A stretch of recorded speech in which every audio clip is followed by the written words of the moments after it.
Ugh, ads are such poop. Subscribe to Acast Plus now to skip ads and more for just $1 a month. Click the link in our show notes to learn how. And hey, we're on Patreon too. Your support helps cover the cost of running a podcast. For $2 a month, you can get early access to all our episodes ad-free, plus bonus episodes exclusive to Patreon subscribers only. Visit patreon.com/sacrilegious discourse to sign up now.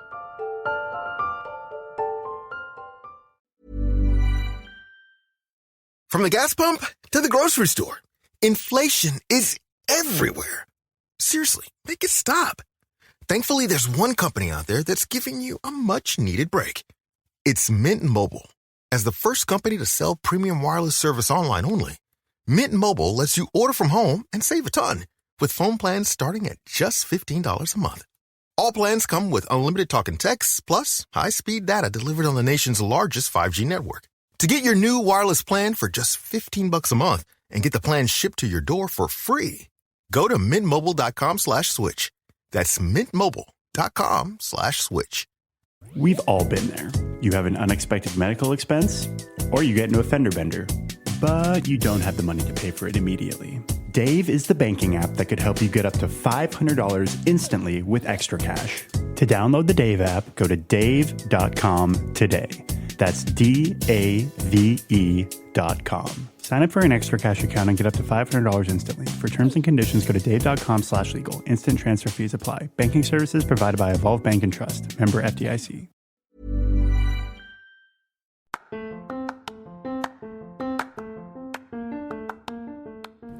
Welcome to Sacrilegious Discourse. I'm husband. And I'm wife. Together, we're reading the Bible for the very first time. We grew up without religion and wanted to know what all the fuss was about. Well, what have we learned so far? That God is a dick, and apparently some people believe in talking donkeys? We're not trying to pass ourselves off as experts. Nope, we're just reading the Bible for the first time and giving our first take reaction. If you'd like to join us in this venture, you might consider starting at episode 1. Otherwise, jump in wherever you like. All right, let's go read the Bible. Yeah, let's get to it. Husband! Wife! Do you remember what happened last week? There wasn't much to remember. It was one of the shortest chapters we've read. But not the shortest chapter. Not the shortest chapter. Right. But something about maggots, worms, and being born of women? You are a maggot, and you are a worm, and you were born to a woman. Yeah. That's it. I mean, it was really short. Yeah. Fucking short. It was fucking short. That's all I got. 6 verses. Yeah.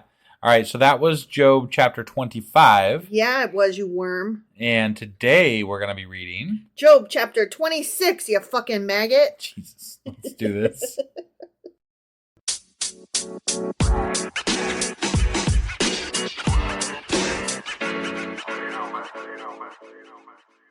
Okay, Job chapter 26. Okay, then, exactly. Job replied, okay. To the maggots and worms comment from Bildad. Right. How you have helped the powerless. How you have saved the arm that is feeble.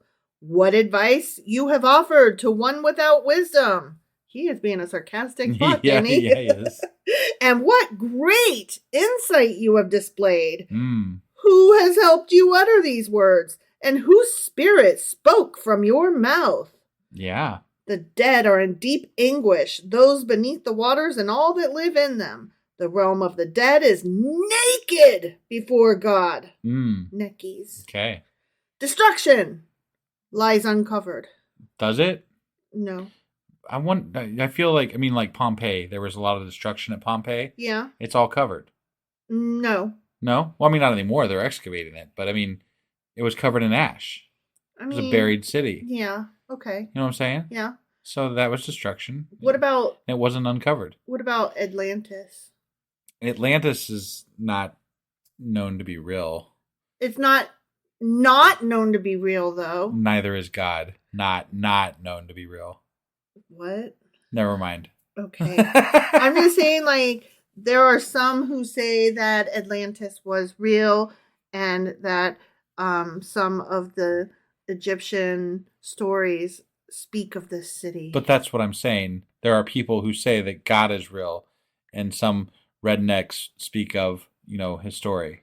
The magic that I believe in is Sorry, I shouldn't way more fun pick than the Bible. rednecks. It's not just rednecks. It's a lot of people. It's a lot of people. I was trying to be funny, and I realized that might not be funny. It might not. So I'm backtracking a little bit. Good on you. But anyway, I like fun magic. I don't like boring, rapey, racist, gross magic. Sure. Yeah, fun magic is much better. Atlantis. Unicorns. That's fun magic. Tarot.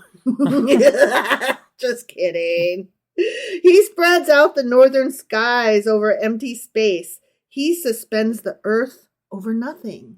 I mean... He doesn't, though. I guess. Gravity does. Right, like, right. Well, or... mass. Yeah. And the sun's orbit pull. Yeah. Like centrifugal force on a massive scale. Like, suspended over... Like, what do they mean by that? Because I don't know that they even knew what the shape of the earth was back then. So... Or that it was suspended over anything. It was a disc and he was spinning it like spinning plates. It'd be interesting to know what they actually thought of the world that they lived in. Like, what did they think it was made up of? Like, do you know that there's people like over there? Right, yeah. I mean, they obviously didn't know they were over there, but right. Like, what is your idea of what the world is? Yeah. How do you perceive it? Do you think that it's just a flat edge? Right. It would be an interesting, I mean, like, to know what they were thinking about this thing that they're talking about, you know? Right. So. He wraps up the waters in his clouds, yet the clouds do not burst under their weight. I mean, they do. Sometimes they rains. do. Yeah, that's what fucking rain is. Exactly. He covers the face of the full moon, spreading his clouds over it. I mean, no. There are clouds that sometimes cover the moon from sight. But also But it's also still there. There's also sometimes an eclipse. Yeah. You know? Yeah. And that's not clouds. That's just a fucking shadow. Yeah. He covers the face of the moon, spreading his clouds over it. He marks out the horizon on the face of the waters for a boundary between light and darkness. No, you're so silly. Yeah. I'm sorry at you. You need to like attend maybe fifth grade science. Right, yeah. Like, and that's probably, they were slightly below that level for this time period, I would say. Yeah. You know, well, I'm more than slightly below that, actually. I'd say more like a second or third grade science level, maybe. Okay. I was going to say... If that even. I was going to say, like, if they were real smart, though, they could sit in a fifth grade class and maybe catch up. Maybe. If they were really smart, maybe. Okay. So we're talking a third to fifth grade knowledge level. Based on what I've been reading in the Bible about science, that's kind of, my take on it. I think most of our neighbors have a third to fifth grade education level, and that's sad. I mean, I've probably unlearned more science than I've learned. So, I mean, I'm just saying, like, you know. No, yeah, that's true. For myself, that's true. Yeah, unfortunately. When I'm doing math with the kid and they're like asking me for help, I have to like dig deep. I have to dig deep to relearn, since they do math so differently than I did. Yeah, it's a struggle. It's not just relearning, it's relearning how did I do this again? And then learning it the new way. Right. Which sometimes is better and sometimes isn't. Sure. But that's the way of things, I guess, right? Yeah. So, I mean, how educated am I? You know both ways. You know both ways. You learn both ways. I'm... Like how to do math 2 different ways. I don't know that that's helpful. No? I mean, I still can't figure out which side of the car the gas is on, you know? Well, to be fair, our car is one of the few cars in the world, apparently, that doesn't have the goddamn triangle pointing to which side it's supposed to be on. Right. It doesn't. I'm like, and what not the only fuck? that, but the hose is on the wrong side. It's got a picture of the hose, and it's on the wrong fucking side. Yeah. Like, fuck you, car. Yeah, so, like, when I first learned that, oh, really? You just look at the little image and it tells you? I was like, I must not understand the direction. Like, I thought it was me. But no, our car doesn't have one. And it's not that our car is, like, super old or dumb or bad. Right, yeah. It's not. No. Okay, sorry. The pillars of the heavens quake, aghast at his rebuke. Oh, what? I was being aghast. Oh, okay. Making a ghast noise. I can't. Huh? See, when you ask me to do something, what happens to me? You freeze and you do not work on command. Yeah, so you can't just ask me to make a sound. It has to be unprompted, you know? Okay. Well, I'm just saying. I'm trying to make sounds that are aghast. You're welcome. Oh my! You're welcome to make the sounds. Am I doing? You're doing a great job. Okay. Yeah, that's amazing. Huh? How about was that one? perfect. Yeah. Okay. Yeah, I think that was great. That's aghast. Yeah. Yeah. Okay. Because the pillars of heavens were quaking. Right. Yeah. I mean, now we have examples of what aghast means. Yeah. Yeah. So that's perfect. By his power. By the power of Grayskull. I have the power. You're He-Man. Yeah. And I'm not She-Ra. Because you know why? I always wanted to be. What was her name? Who? The bad one? No, the good one, but the eagle head, like the eagle head. The sorceress. I thought she was bad. No, you're thinking of Evelyn. Oh, okay.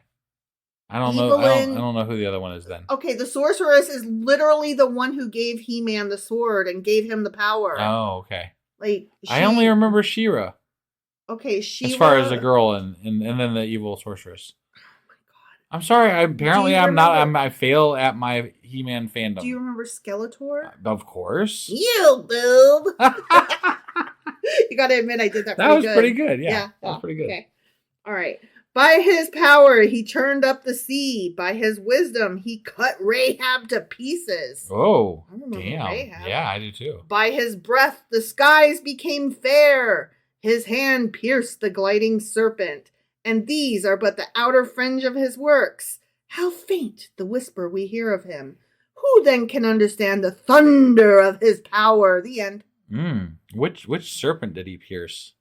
All of them. Are we supposed to know something about a serpent? The gliding one. Which gliding fucking serpent? Only one was gliding. The gliding one. I don't know of the gliding serpent. It says. Yeah, I know it says. That's what I'm curious about, though. The fuck? I don't know. Where did the gliding serpent come from? I don't know, but it was gliding and then he pierced What kind of sound does a gliding serpent make? Okay. Right? Yeah. How about when it gets, speared? Okay. All right. Right? Yeah. While we're on, doing sounds, I thought we'd do some sounds. So I was trying. I don't know. Right. All right. Before we get too off base here, that was Job chapter 26. Oh, it sure as fuck was. And we'll be back tomorrow with Job chapter 27. All right, guys. We'll see you then. Yep. Bye.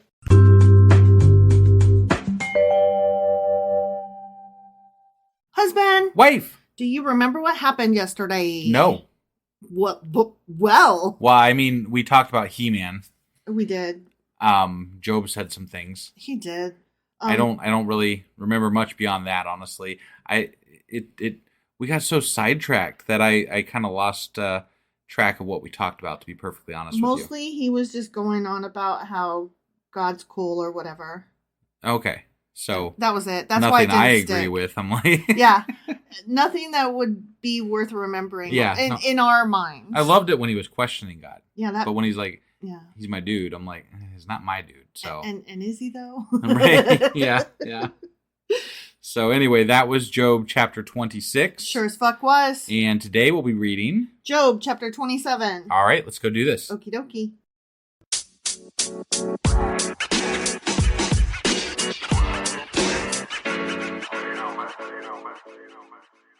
Okay, so Job chapter 27. Okay. But before we start that, I just have to read something because one of the last lines of Job chapter 26 reminded me of something else. Okay, just now as I was like, oh, what was that about? Okay, like the last line is, or the last verse is, and these are but the outer fringe of his works. How faint the whisper we hear of him. And that made me think of a poem, How Doth the Little Crocodile. I don't. Yeah. You don't know that? No. Okay. It's from Alice in Wonderland by Lewis Carroll. And it's very short, so I'm just going to read it. Okay, yeah. How doth the little crocodile improve his shining tail and pour the waters of the Nile on every golden scale. How cheerfully he seems to grin, how neatly spreads his claws and welcomes little fishes in with gently smiling jaws. So that's a good one. Yeah, like that's a good one. Yeah. I just anytime somebody says how bloody blah blah blah blah blah, it reminds you of that. Yeah. Yeah. Yeah, I can't help it. Right. It's just the way my stupid brain works. Sure. I see patterns everywhere. I know. Okay. So I'm married to you. Fuck off. Yeah. Job chapter 27. Ready? Okay, I'm ready. And Not then. Then and Job continued his discourse. Okay. Womp womp. Well, I mean, he's got some things to say, man. He does, but it probably won't be very good, right? We don't know. Might be the best shit we ever read. All right. This could be better than Esther. That was good. That was good. I got to give you credit there. I know, right? Yeah. Okay. As surely as God lives, he says, who has denied me justice, the Almighty who has made my life bitter. Yeah, yes. As long as I have life within me, the breath of God in my nostrils, my lips will not say anything wicked, and my tongue will not utter lies. Okay. He's like, this guy that fucked me over and was like totally an asshole at me. Yeah. I'm not going to say anything bad about him. Yeah, you might be a dick, but I'm not going to say that. Even though I just did. Right. Like, literally. I'm just saying, like, you might be a dick. No, I'm not but saying you are a dick. But that's what I'm saying. He's made my life bitter, but I'm not going to trash talk right. him. Like, my guy. That's like the people that are like, I don't really approve of this, but I agree that you should do whatever you want to do. So, and I don't want to say anything bad about, your choices. And like, yeah, but you just did. Yeah. Yeah. So where they're like, I'm just going to not say anything, but you didn't. By literally saying something, you just said something. Yeah. You did not, in fact, keep your fucking mouth shut. Right, right. Like, if you can't say nothing nice, don't say nothing at all. So that's what I'm going. You didn't. You weren't nice. You stupid ass. Right. Okay, sorry. We're just beating a dead horse now. But that stupid shit really pisses me off. Yes. Okay. I will never admit you are in the right. Hold on. Beating a dead horse. Mm-hmm. That would imply that it's more productive to beat a live horse, but I don't think that's a good thing. I don't think you should beat any animal. No, I totally agree. I'm just saying, that's a bad saying. You're implying that you should beat a live horse, but not a dead horse. Only beat your meat. Don't beat your children. I didn't want to get too far beyond that because it just popped in my head. I had to say something. Yeah, don't beat your children and don't beat your horses. Yeah, exactly. Only beat your meat. Right. That's it. All right, perfect. I'm glad we got that settled. We did. We had to have that talk. Right, yeah. Okay. I will never admit you are in the right till I die. I will not deny my integrity. I will maintain my innocence and never let go of it. My conscience will not reproach me as long as I live. So he's telling his friends, I ain't going to say that God's a dick even though he's being dickish, but I'm also not going to say I'm wrong. Yeah. I'm right, but I ain't saying he's wrong. Even though I think what he's struggling with right now, like what he's trying to come to terms with, is that he doesn't know what the fuck or why the fuck is happening. Yeah. Yeah. It's just funny because he's like trying to say two things at the same time and one can't be true. Right. Yeah. And he's trying to make them both be true. Right. Right. May my enemy be like the wicked, my adversary like the unjust. For what hope have the godless when they are cut off, when God takes away their life? But we've covered this two different ways. Mm-hmm. Job said how much they live and prosper. Mm-hmm. And then he's also like, but yeah, they also die and don't do well. Mm-hmm. So which is it? It's just whatever happens to whatever. Yeah. That's all it is. Whatever happens to whatever. I mean, I'm serious. Like you can't. All religion is trying to attribute shit to things that are happening, right? And things happen to all kinds of different people. Good, bad, ugly, pretty, whatever. Doesn't fucking matter. Things happen to people. Mm-hmm. Shit happens. Mm-hmm. Good things happen, bad things happen, and people want to put it on God. I don't know why. I wish they'd put it on themselves or the person that did the thing. Or bad instead luck. of, right, like, just, it is what it is, you know? Sometimes people get cancer. But, like, if I do something good for somebody, I don't want them to be like, oh, thank God, I really needed this. No, thank me, you fucker. You mean like the doctors that save people's lives every day? And yeah. They're like, oh, the power of prayer. And it's like, no, it's the power of all the people that had money to go to college and got their degrees and then science and then did all the work to make sure that you lived. Right. Yeah. Thank the appropriate entity, which is never God. Ever. Just saying. Yeah. No, totally agree. So Job continues, does God listen to their cry when distress comes upon them? Will they find delight in the Almighty? Will they call on God at all times? I mean, Yeah, I don't know. I don't know. Evil people gonna evil, whether there's a God or not. I mean, we've run across some evil people that seem to call on God a lot. Oh, yeah. Crazy in the eyes. in the Bible and in real life. Yeah, yeah. So, I will teach you about the power of God. The ways of the Almighty I will not conceal. You have all seen this yourselves. Why then this meaningless talk? Here is the fate God allots to the wicked, the heritage a ruthless man receives from the Almighty. However many his children, their fate is the sword. His offspring will never have enough to eat, because we do like to punish children. Yeah, this is back to the punishing the children, and you're not actually punishing the sinner or whatever. Yeah. You're punishing his progeny, which is bullshit. It really is. And it's not just that. Like, God likes to go down 10 generations.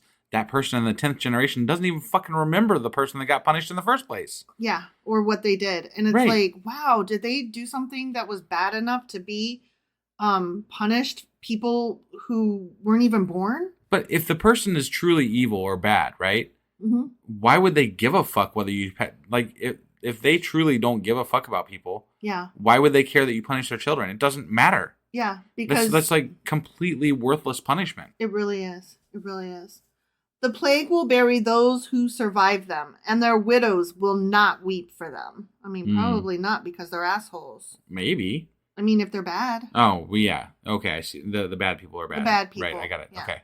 Though he heaps up silver like dust and clothes like piles of clay, what he lays up the righteous will wear, and the innocent will divide his silver. The house he build is like a moth's cocoon, like a hut made by a watchman. He lies down wealthy, but will do so no more. When he opens his eyes, all is gone. Terrors overtake him like a flood. A tempest snatches him away in the night. Those damn tempests. I like Shakespeare's play, The Tempest. It's really good. Yeah. It's a storm. Yeah. Yeah. Right. I like that story, though. Yeah. It's a really good one. Have you read The Tempest? I haven't, no. You should. I should. It's I good. really should. The east wind carries him off, and he is gone. It sweeps him out of his place.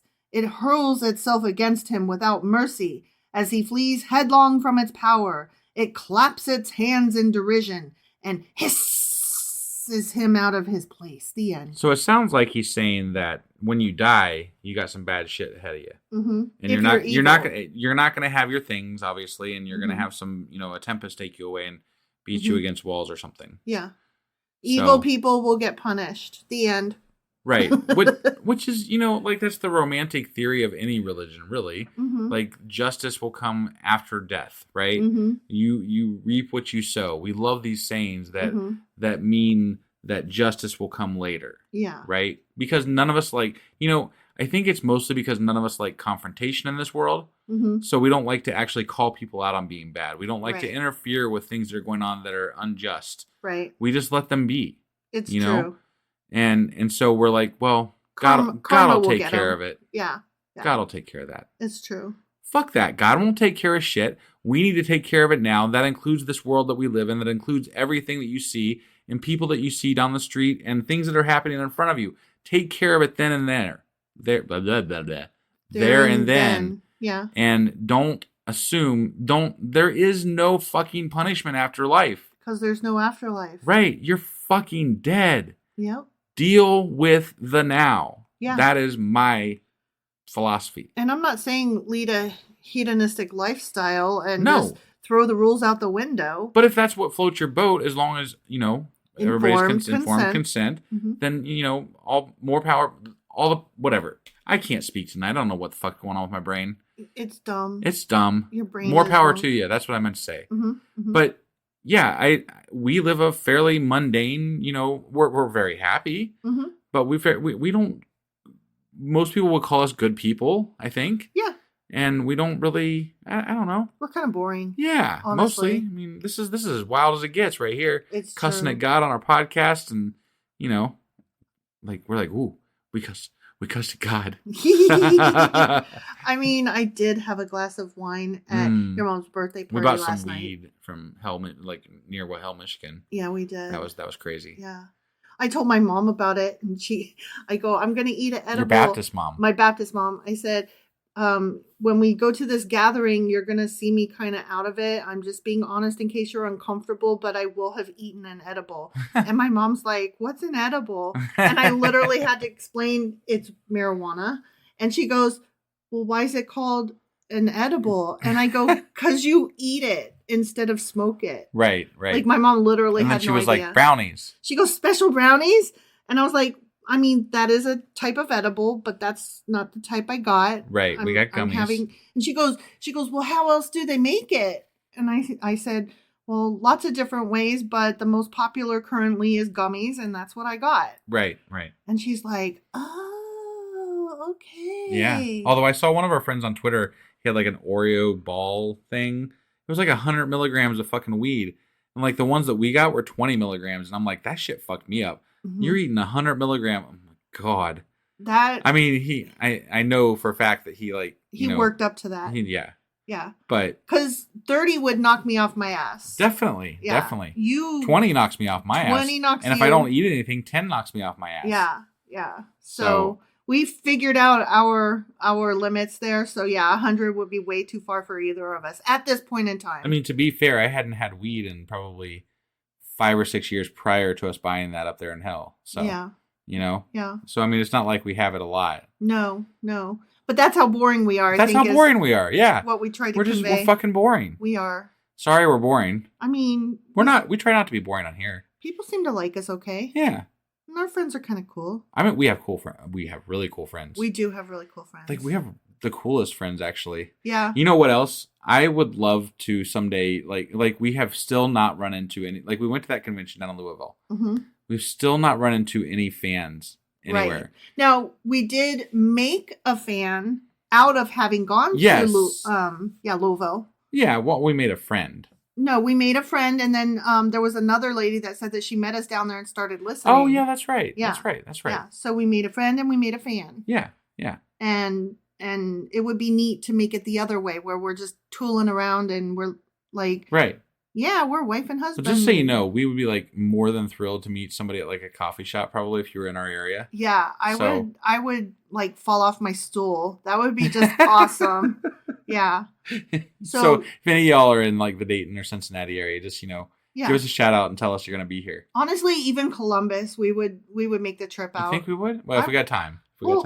If somebody said, well, I guess we're a little closer to Columbus now since we moved, so. Yeah, if somebody was like, well, I'm not in the Dayton or Cincinnati area, but I'm over in Columbus. That's close enough. What if we got together? I would be like, fuck yeah, we will. Right. Yeah, there's some really great, rest stops along the way between Dayton and Columbus. Oh my God. There really is nothing but rest stops between Dayton and Columbus. That's sad. It's all country. Yeah. I think there's like a Wendy's about halfway or something. I think you're right. Yeah. I think I've eaten at that Wendy's. All right. That's all we got for tonight, I think. That was Job chapter 27. Sure as fuck was. And we will be back tomorrow with... Job chapter 28. All right. We'll see you guys then. Bye.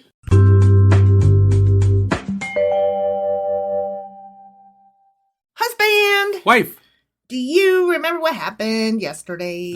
Job was like, God's good, but my things suck, and same shit. Yeah, he's like, he's bad, but I'm not going to say God's bad. Right, yeah, basically. He did a bad, but he's not bad. Right. He did a not good, but he's still good. Yeah, and, but he's still saying the things where God's bad. Yeah. He's just not wanting to, I'm going to say he's bad, but I'm not gonna say I'm blaming him for it, even though I blamed him for it. Right. So it's like he wants credit for not calling God a dick. Yeah, like, hey, you're a dick, but but you're not a dick. Right. I mean, dude, not you. I wasn't calling you a dick. Yeah. It's not that you're a dick so much as that you did a dickish thing because you're. But you're not a dick. You're dickish. So yeah, but not really. But not a dick. Not really though. Yeah. Dicking around. Right. Dick Lee. Mm-hmm. Yeah, all those things. So that was Job chapter 27. Sure as Dick was. And today we're going to be reading Job chapter 28. All right, let's go do this. Okay.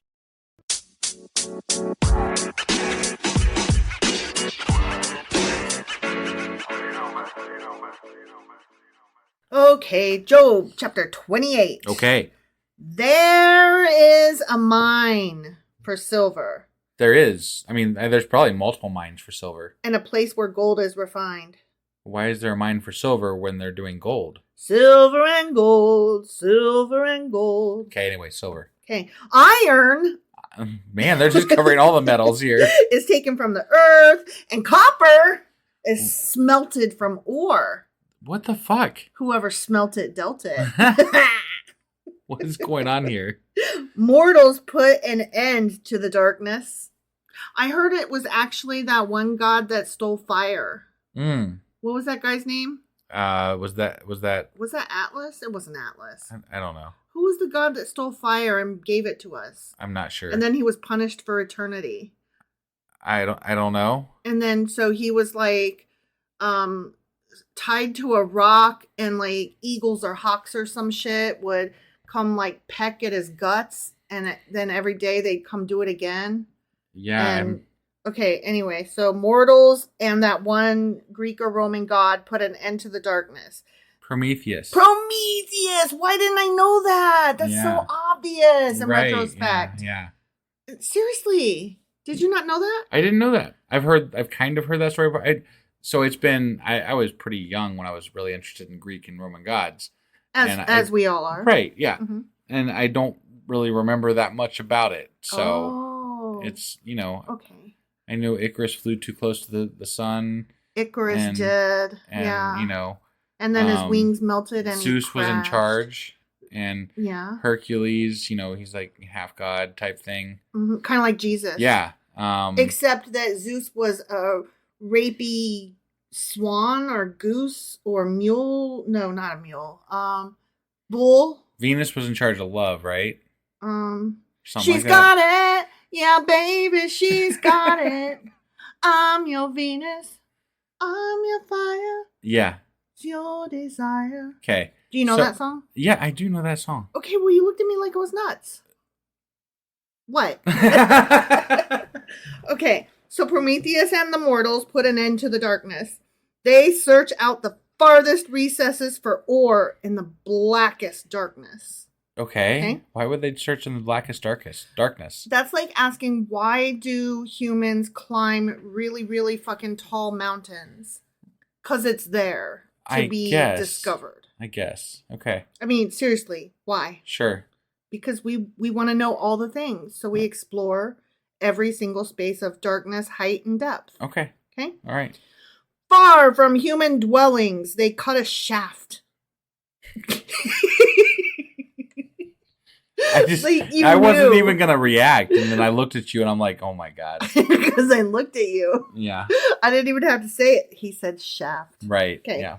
In places untouched by human feet. See, they go all the places. Yeah, all the places. Far from other people, they dangle and sway like a bunch of nut sacks, just dangling and swaying.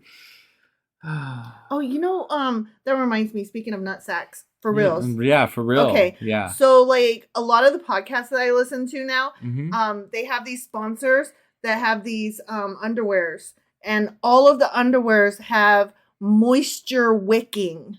And that is, like, no matter what brand it is now, moisture wicking. They wick that moisture. It wicks it. It wicks it good. Yeah. Wicks it real good. So that your nuts never sweat. Because, that's good stuff. Because they got wicked. Yeah. They wick it to the left and they wick it to the right. Yeah. Okay?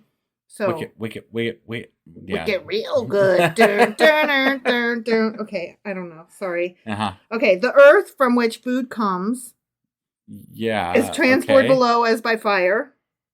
Lapis lazuli comes from its rocks. What is this still Job? Like we're reading Job, right? Mm-hmm. Okay. You know, when I was young, I thought it was lapis lazuli. Yeah. I was personally offended when I found out. Wasn't that just recently that you figured that out? Probably, but why'd you have to say it like that? Oh, I don't know. Sorry. No, it was in my 20s. Yeah. And I was really offended because lapis lazuli just... It's so much more fun. Than lapis lazuli. Yeah. Like, yeah. Fuck you. Okay, anyways. That comes from its rocks, and its dust contains nuggets of gold. There's more gold. Yeah, see? more gold. No bird of prey knows that hidden path. No falcon's eye has seen it. Proud beasts do not set foot on it, and no lion prowls there. This sounds like a Garden of Eden, except that it's a rock garden. Yeah. Like for trolls. Congratulations, and gnomes. you guys found rocks that have no actual like meaning to anything except for people who want to make it into have jewelry. Meaning. Yeah.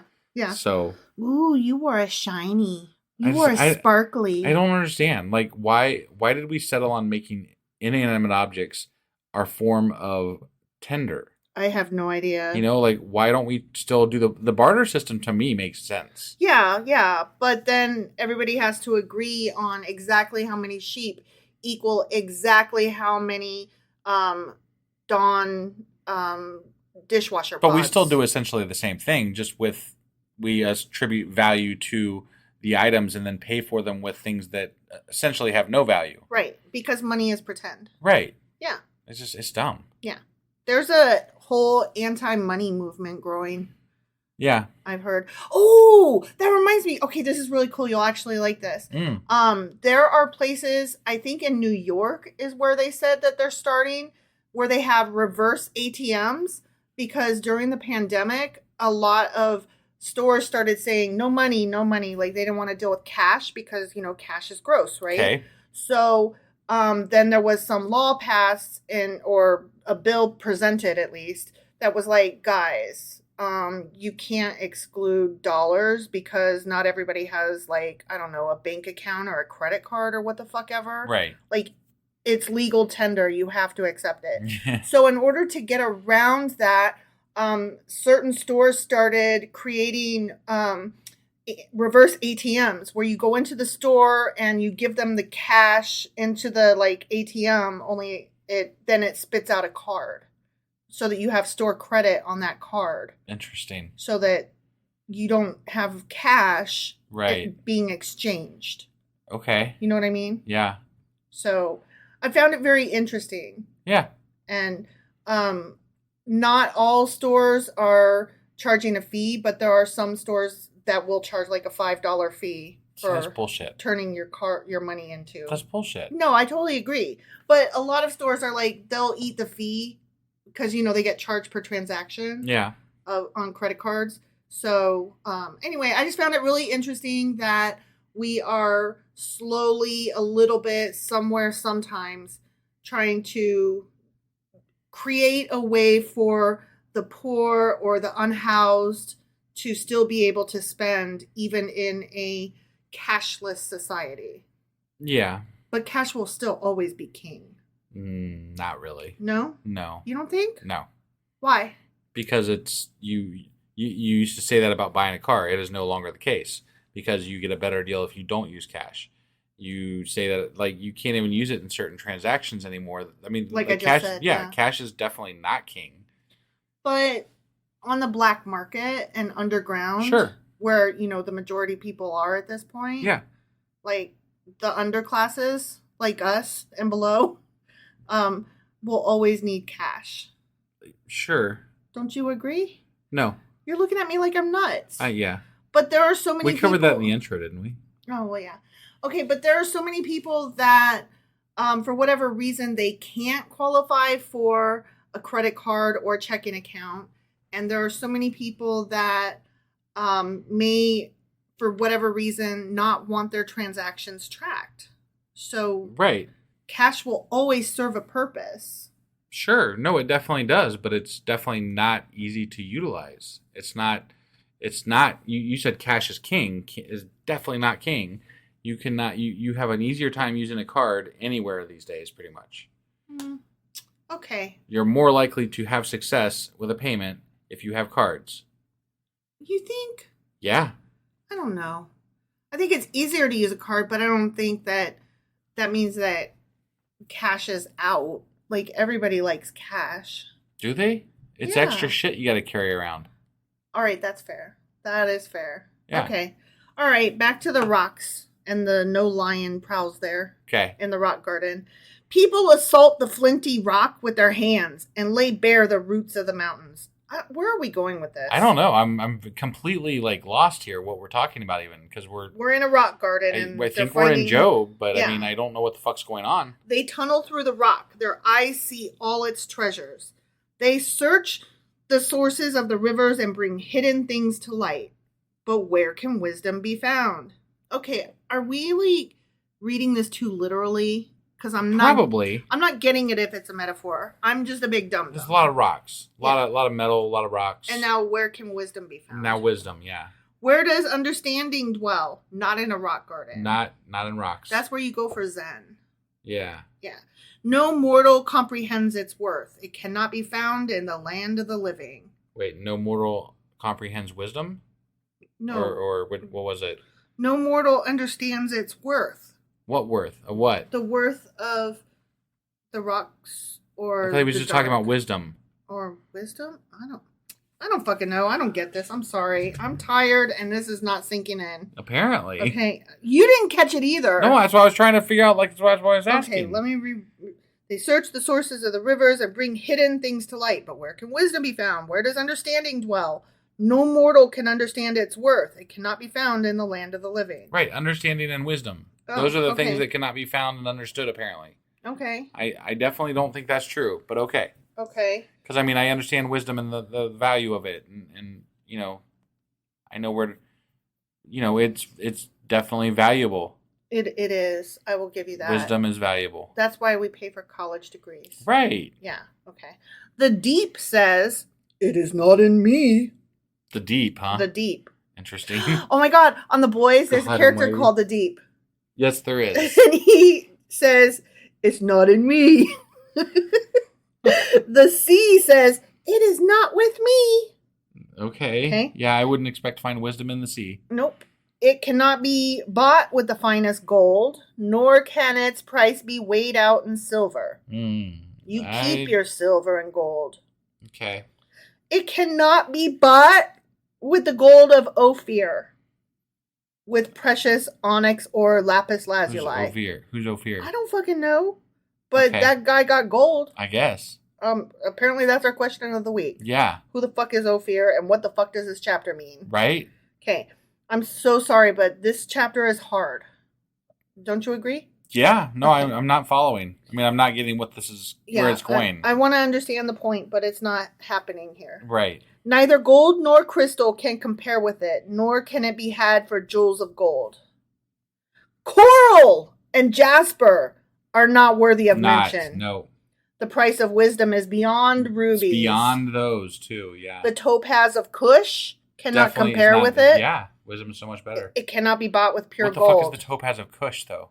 Must be a famous topaz. There's this place called Cush, and they have topaz there. Okay, all right. And all that topaz I thought maybe it was like Cush, a single stone known as the topaz of Cush or something. I'm assuming that the city of Cush is renowned for its topaz. Okay, got it. That's what I would... And that they make some fancy topaz over there. Well, who would know? This is just all coming out of left field here. And it can't be bought with pure gold. No, definitely not. Yeah. They are stuck Probably not credit cards either.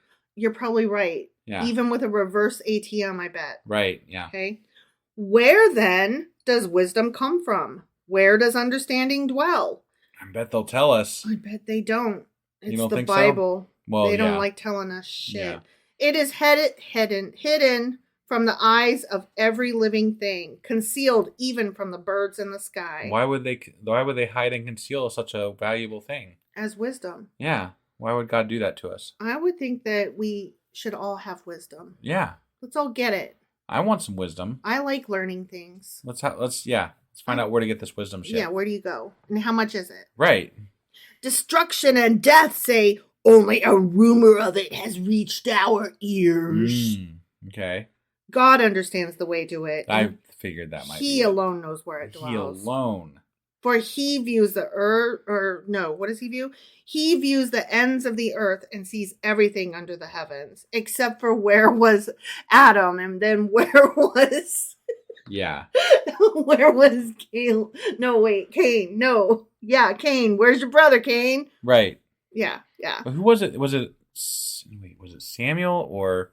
No, was it Who was the wisest? Remember the wisest one? It was Samuel. It was Samuel? Wasn't it? Yeah. Was it? Yeah, he was so wise. He had a Okay. bath. Didn't Samuel have the bath?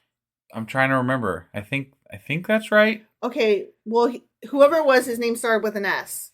Because there was a bunch of guys in a row whose name started with S. Right, Like yeah. Saul and Well, it wasn't Samuel. I'm pretty sure it was Samuel. Okay. And he had that big C. The Yeah. bath was the C. Was that his? I think so. Okay. And he was wise beyond all. Okay. Yeah. So he found the wisdom. He did. He had it. He was the wisest. He was the wisest. Mm-hmm. So he must have been rich beyond comparison. Wait, was Samuel the one with Bathsheba? That's what I'm trying to remember. Oh, was it? No. Who did Bathsheba fuck? I'm trying to remember. Because that guy was the wisest. Right. Who was it? Yeah. Bathsheba It was, and who was with King David. David. Yeah. David wasn't the wisest, was he? No, it was somebody after that. Oh. So who was? Oh, it's the Queen of Sheba that came to see the wise guy. Remember? Right. And then she may have been like a queen from Africa, I think. Yeah. Right? Yeah. So who was that one? That was Queen of Sheba. Who did she fuck? It was King Solomon. Solomon. I told you it started with an S. Yeah, but you're right. It was bugging me. I was like, yeah. What the fuck? Yeah, it wasn't. We suck. We read these books and we're like, which one is it? Which one is it? It's one of them guys. It's one of them guys. There were so many in a row and they all started with S. Yeah. I'm really bad. I can't do it. Mm-hmm. I told you at the time I can't do it.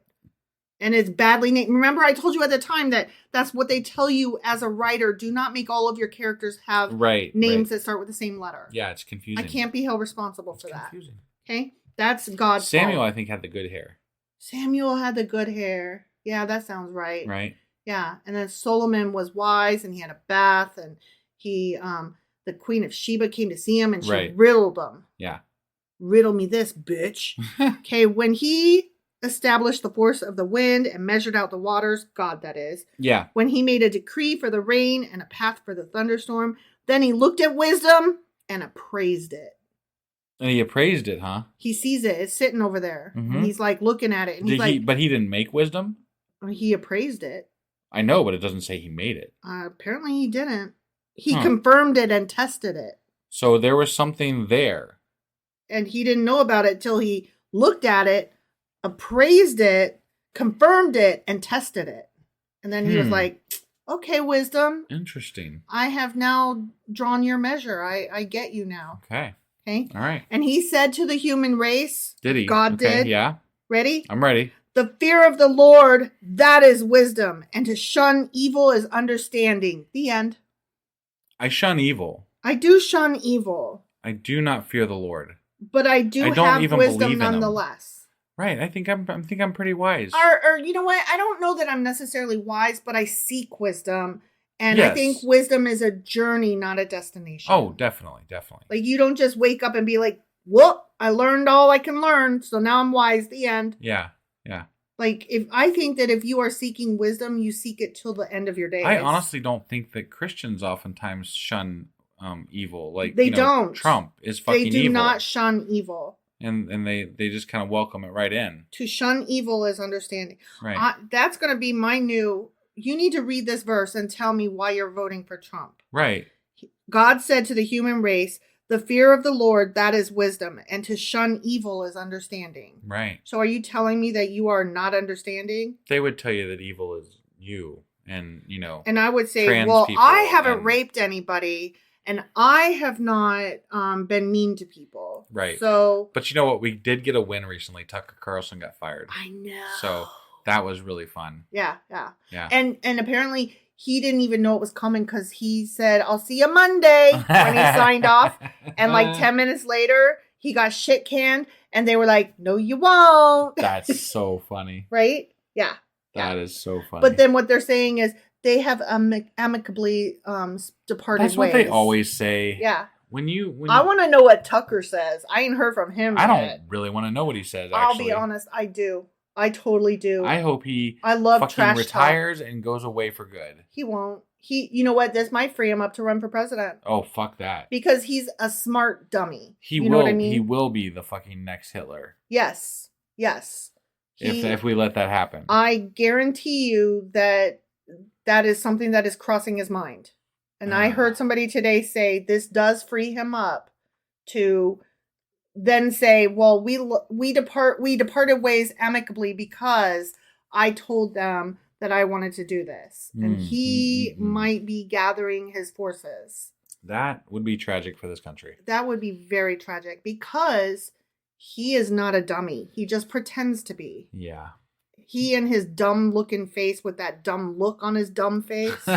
I mean, he always looks like a puzzled dum-dum. He really does. And he's not. He's actually very smart, which is terrifying. Yeah. And I hate saying that about anybody. Right. That is mean and bad. Yeah. But he is. So did we have anything more to say about the this chapter? I didn't like it. Oh, okay. I didn't like the the rock either. garden. There was too many fucking rocks. It really was. Like, yeah, too much stuff like that. Yeah. Yeah. I'm All done. Right. I'm done. Well, anyway, that was Job chapter 28. It sure as dick was. And that's the last time I'll say that. Okay? All right. And tomorrow we will be back with Job chapter 29. We'll see you guys then. Rock on.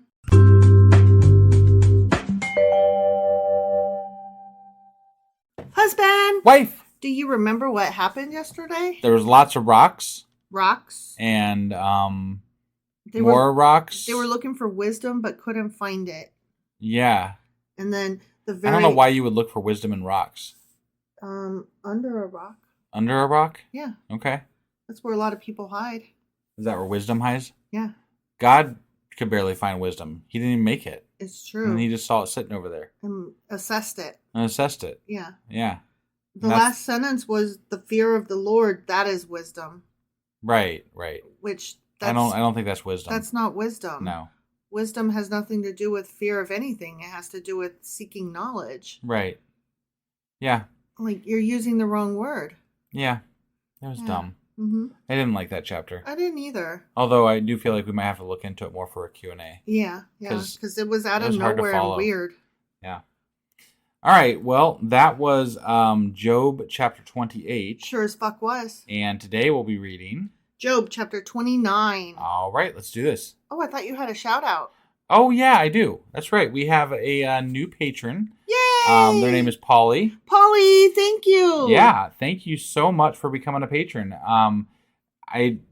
This has been happening more and more recently, which is great because we had a break even point last year, but then we switched to a different podcast service provider, and now we're just again hitting close to the break even point. So your support, you guys are really means helping everything. us get where we need to be, at least to sustain what we're doing. Yes. So thank you so much, Polly. It is very, very much appreciated.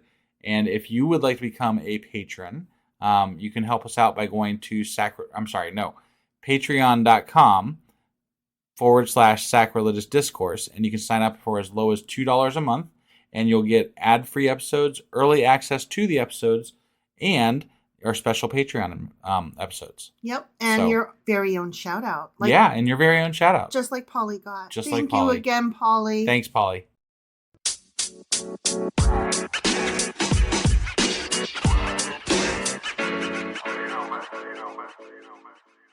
Okay, Job chapter 21. Okay. I mean 29. 29, wow. I don't know why I said 21. We're going backwards. Shit. Hell Never get this no. shit done. Hell no.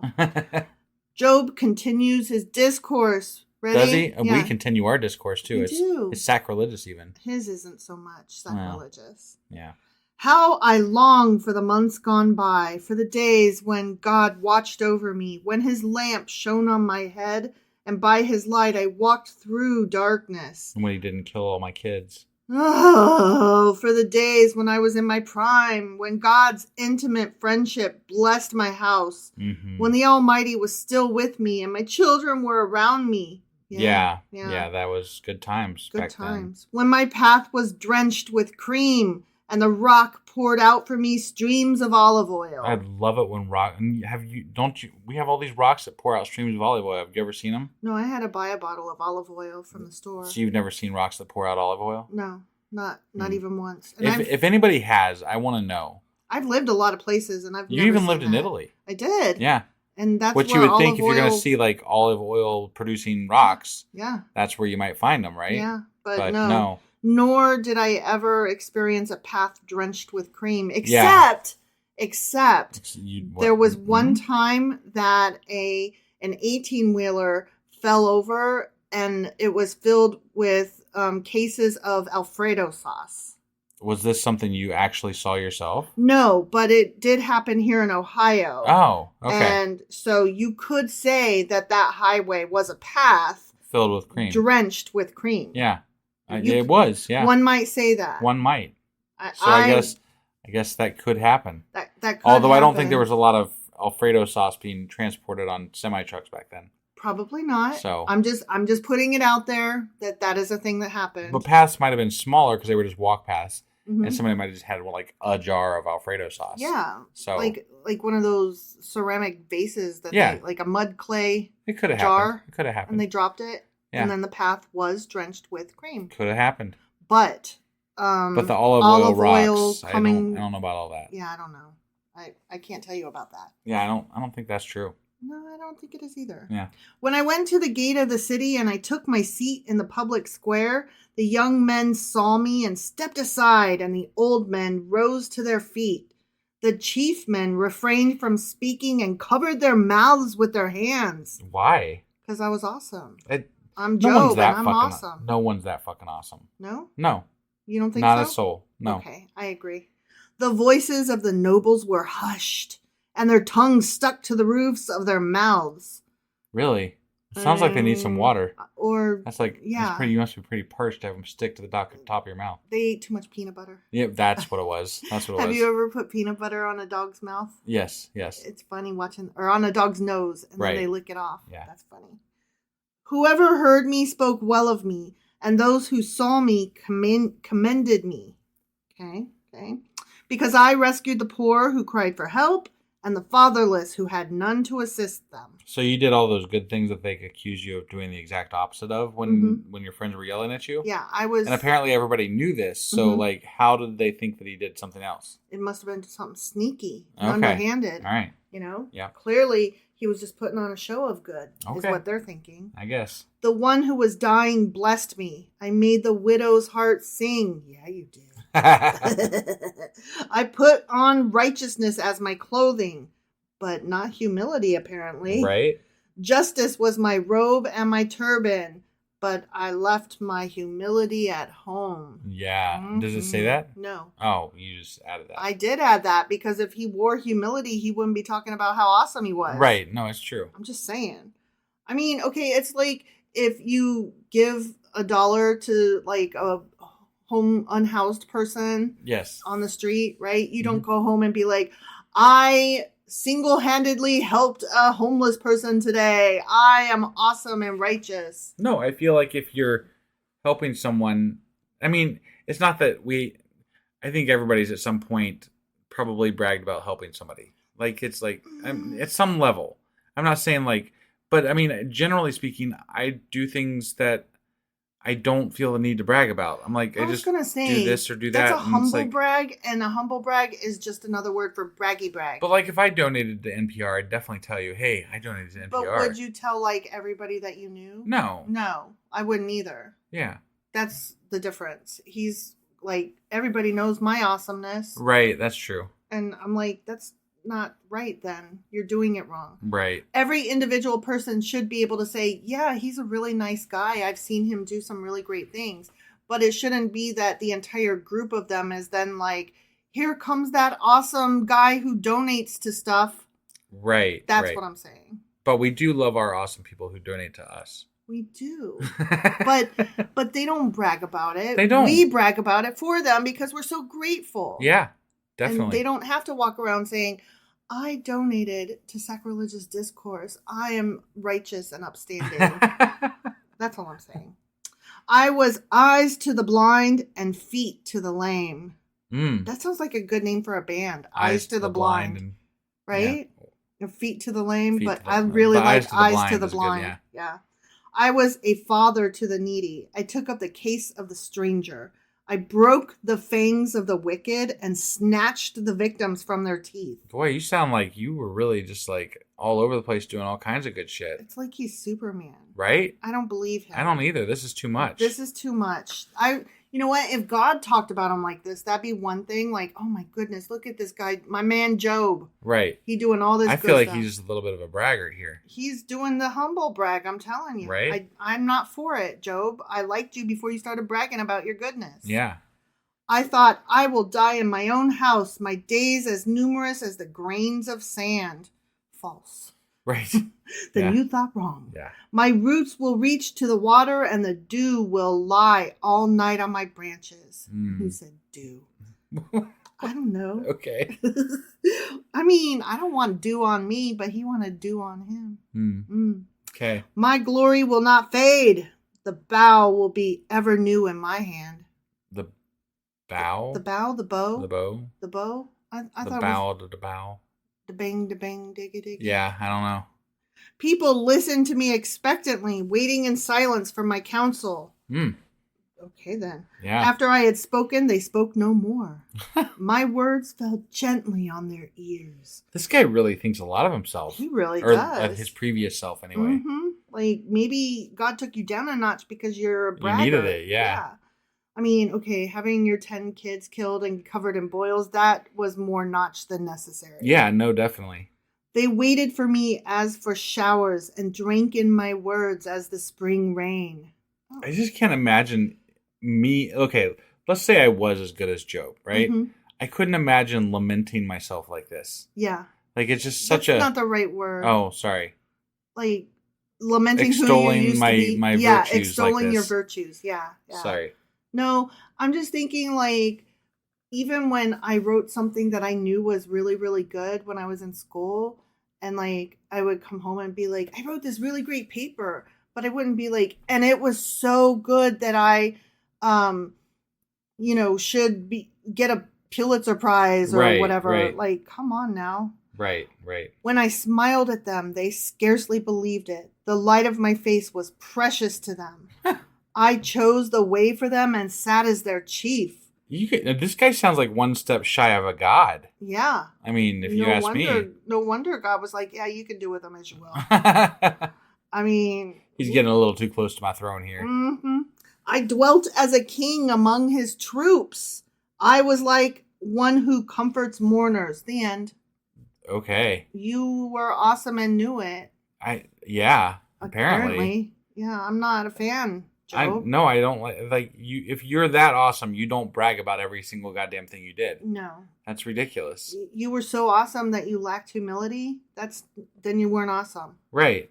Sorry. I mean, honestly, if you're examining yourself, you would be looking at all the things that you did might wrong. Be. Yeah, like maybe you could say, I thought I was one who helped the needy, but I must have overlooked somebody. Right. Or you could say, there's ways to say the same thing, but in a more humble way. Humble way, yeah. Like you could say, everybody came to me for advice, and so I thought I was so helpful, but maybe I was too proud of my voice, and maybe I gave somebody bad advice, and I need to go back and re-examine all of that. Yeah. Like, see, you could take every single one of these things that he bragged about and turn it around into, I thought I was good, but maybe I missed a step. Right.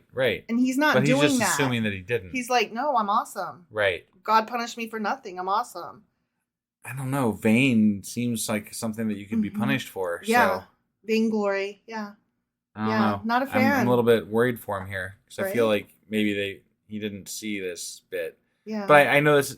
But even God said he's good and blah, blah, blah. Upstanding, blameless man. So I know that's not the case, but like that was just too much. That was too much. It's like when they said that Solomon was the smartest ever. Right. I'm like, come on, you guys. Nobody's the best. Nobody's the worst, okay? They're all shades of nuance. God. Right. Okay. That's enough of that. Yep. All right. Well, that was Job chapter 29. Sure as fuck was. And we will be back tomorrow with Job chapter 30. All right. We'll see you guys then. Bye.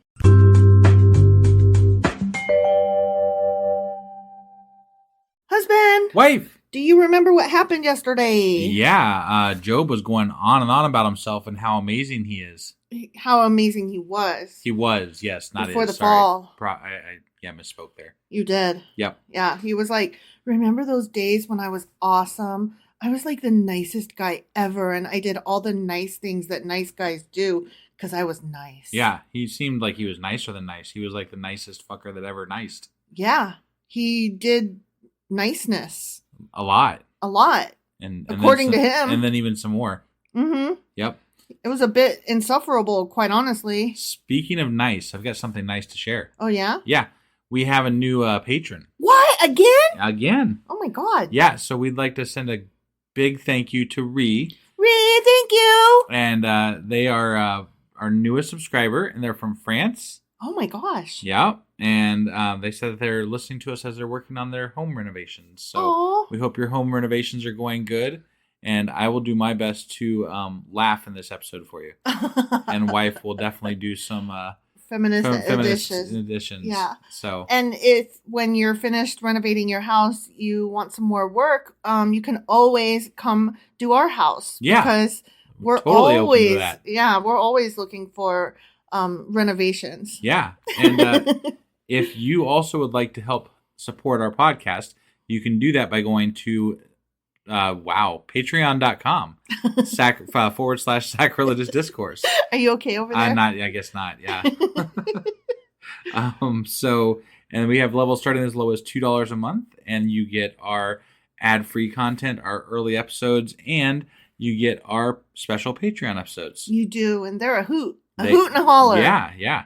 So again, thank you, Ree, for subscribing on Patreon for us. Thank you so much. Honestly, it just means the world to us. And with that being said, we were just going over Job chapter 29. Sure as fuck were. Today, we're going to be going over Job chapter 30. All right, let's go do this. Okie dokie.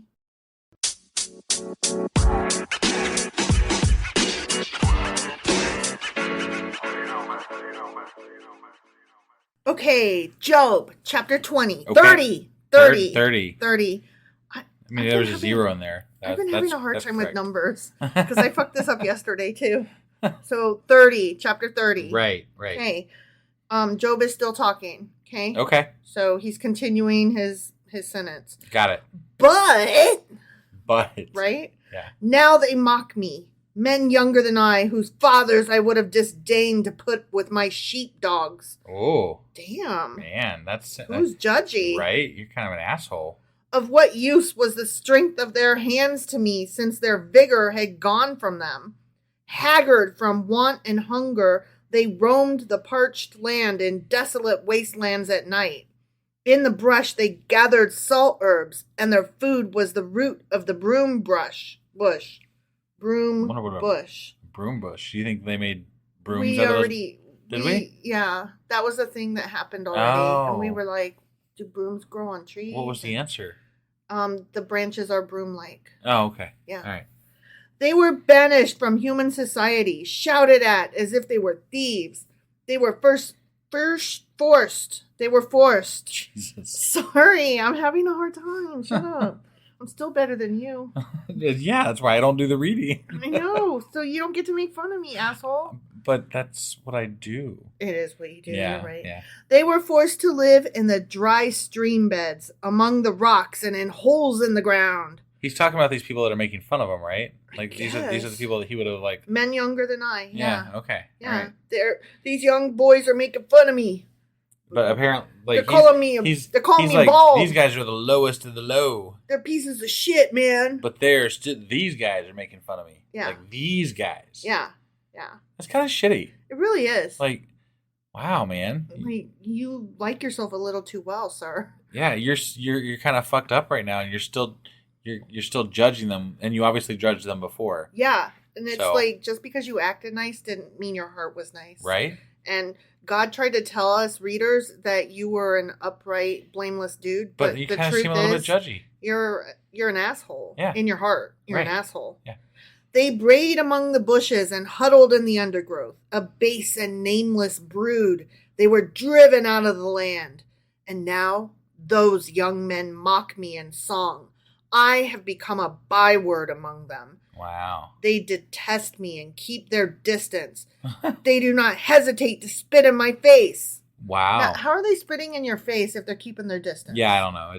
I think we're just throwing out shit here. He's giving us word salad. Yeah. They're gross. They're ugly. They're not good. It's, all those bad things, it's all those. Yeah. It's everything bad. Mm-hmm.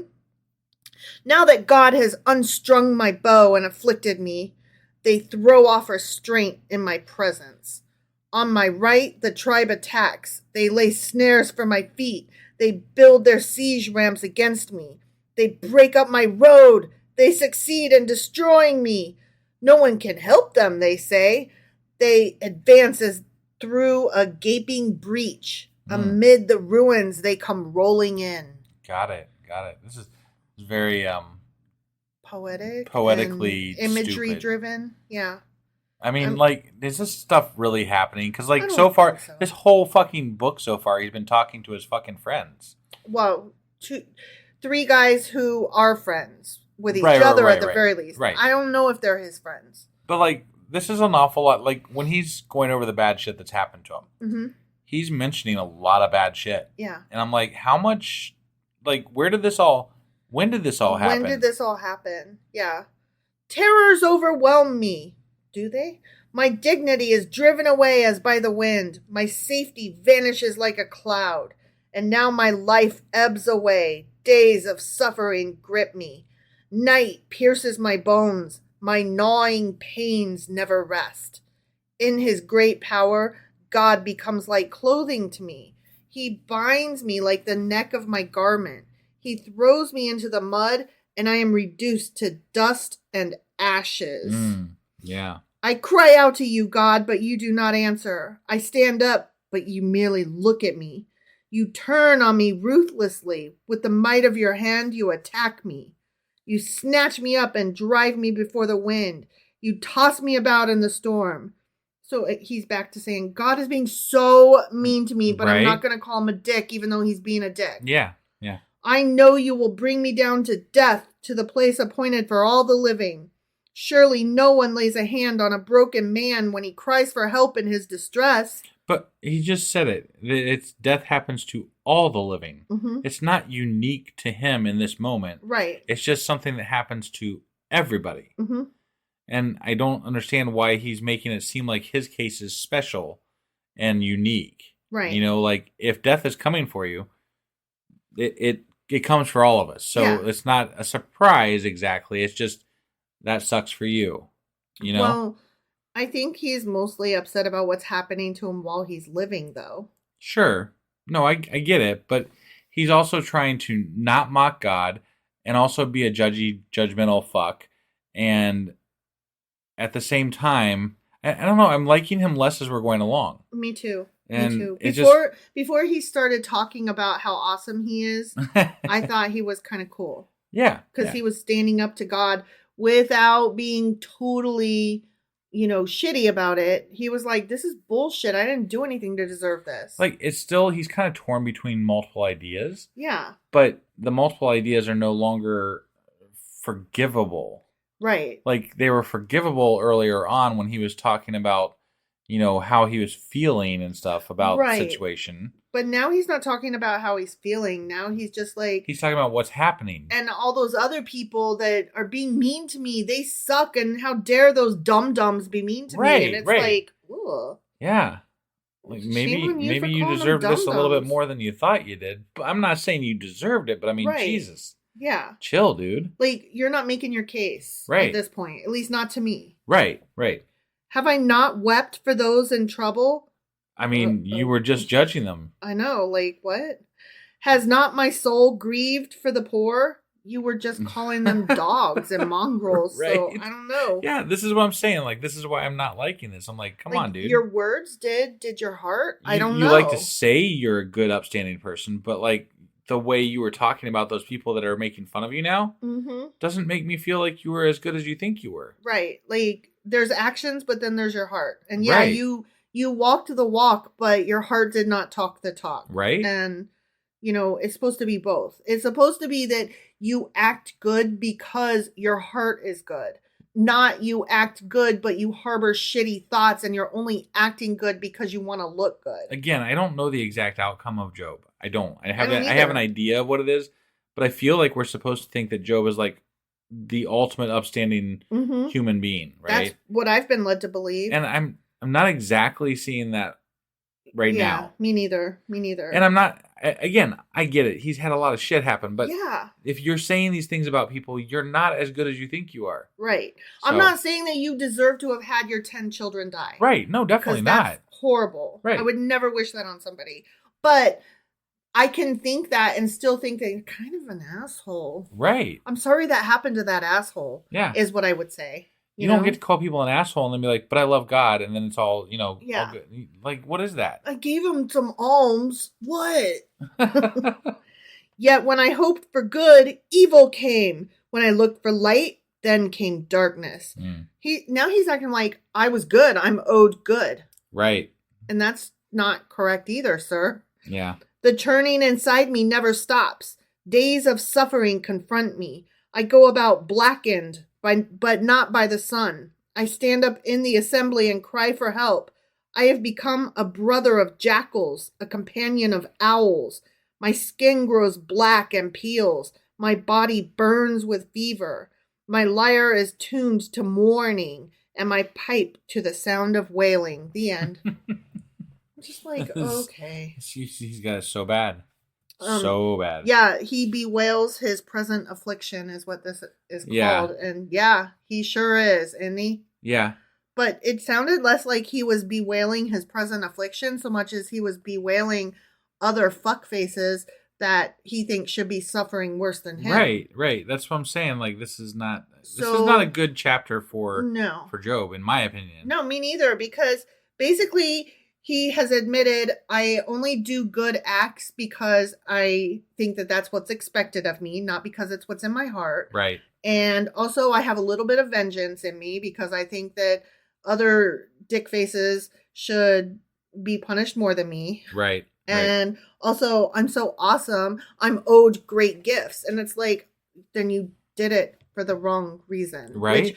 Which, makes a great case for the atheist who doesn't do good for gifts and doesn't avoid evil for fear of punishment. Right. Yeah. Like, when atheists are good, they just think it's the right thing to do, period. Yeah. And when they don't do bad, like when they, I don't know, not murder and not rape and not pillage. It's them not doing those things. Yeah. Not because they're scared of punishment or want a reward. They just have good morals. I've literally had somebody on Twitter tell me that if it wasn't for God, that they would rape and kill. That's terrifying. And I'm honestly. like, what? Yeah. What is wrong with you? Like, I'm pretty sure I need to call 911 right now because it sounds to me like you're on the verge of committing a crime. Right. Yeah. Like, wait till I tell you that God doesn't exist. I'm just like, what do you mean? I can't even wrap my head around that. Me neither. Like, that's just so fucking ridiculous. You're only not being bad because you're scared that you'll get caught. Yeah. You're scared that you'll get punished. That's the only thing keeping some people apparently in line at all.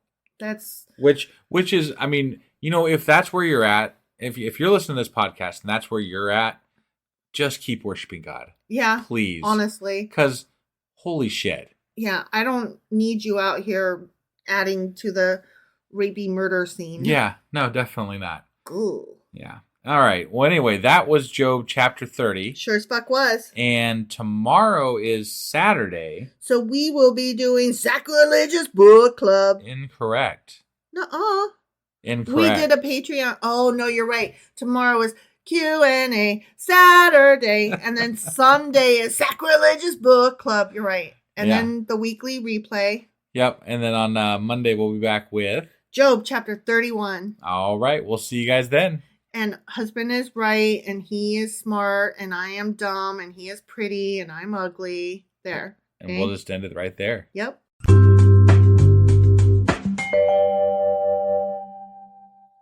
Husband! Wife! Do you know what today is? Well, it's Saturday. Yeah, so we're doing a Q&A Saturday. Awesome. What are we Qing and Aing today? Okay, so we had 3 basic questions. 3? 3. Just 3. The gold of Ophir, the fuck is that? Okay. Something about rocks with cream, the fuck is that? Right, yeah. And then, the fuck did I just read? I mean, basically. Yeah. Yeah, that was how I felt. Yeah. So we're talking about that one chapter with all the rocks and gold and the fucking bullshit? Those are 2 different chapters. Okay. Well, But whatever. yes. That bullshit. Yes. Okay. So we're going to cover that bullshit today. Mm-hmm. And yeah, I guess let's go find out what it is. In Job chapters 26 through 30. Oh, yeah. Yeah, that's what I meant. Mm-hmm. Yeah, let's go do that. Let us tomato.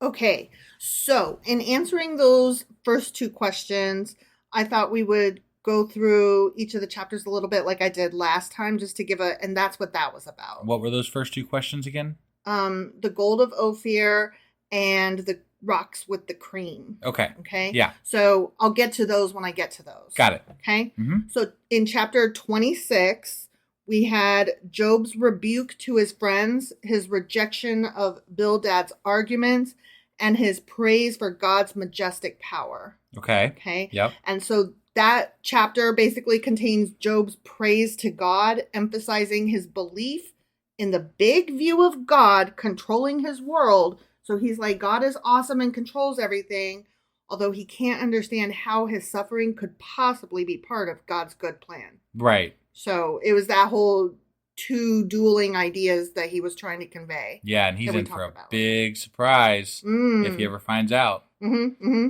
I hope he learns. Right? Like, wouldn't you be so fucking pissed? Yeah. Jesus Christ. I really hope he learns what happened. That's, you know what? It'd be, like, I'd love to see, this is what I want to see. I want to see Job hold his faith the whole way through, and then when he finds out, he's like, dude, fuck you. Yeah. The fuck is this shit? You fucking kidding me? Bullshit. It was a goddamn bet with the devil? Like, I still believe in you, obviously, because you clearly allowed this to happen to me. Right, but I call bullshit, man. That's not cool. I don't know that I'm going to work. I got to take a day. Right? Yeah. Worship Definitely you. need a day. God is great. God is good. Fuck you.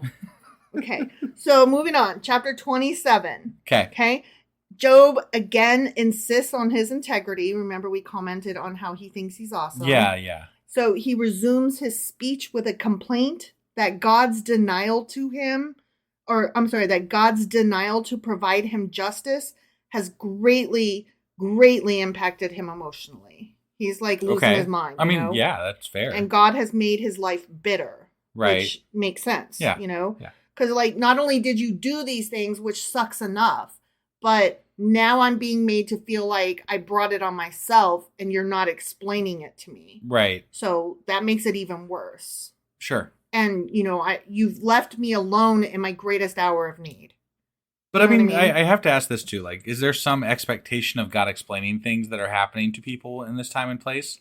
I have no idea, honestly. Does God explain things to a lot of people, or is just Job special that way too? I don't know. I mean, we have no indication that God has ever talked to Job before. Right. But Job feels like up until now, he's been a pretty decent guy and been rewarded rightly for it. Okay. I mean, that's basically that whole thing where we're like, dude, you're bragging about yourself. Yeah. You know, he was bragging about himself, but to convey, I was a good guy and I had all the prizes that come with it. Right. And to my knowledge, I've done nothing to change that and yet. So I really think I'm owed an explanation. Sure. Okay. So, I mean, it's kind of like how rich people are in their bubble and they don't understand anything. So when their bubble bursts, they're like, excuse you, somebody explain this to me? Right.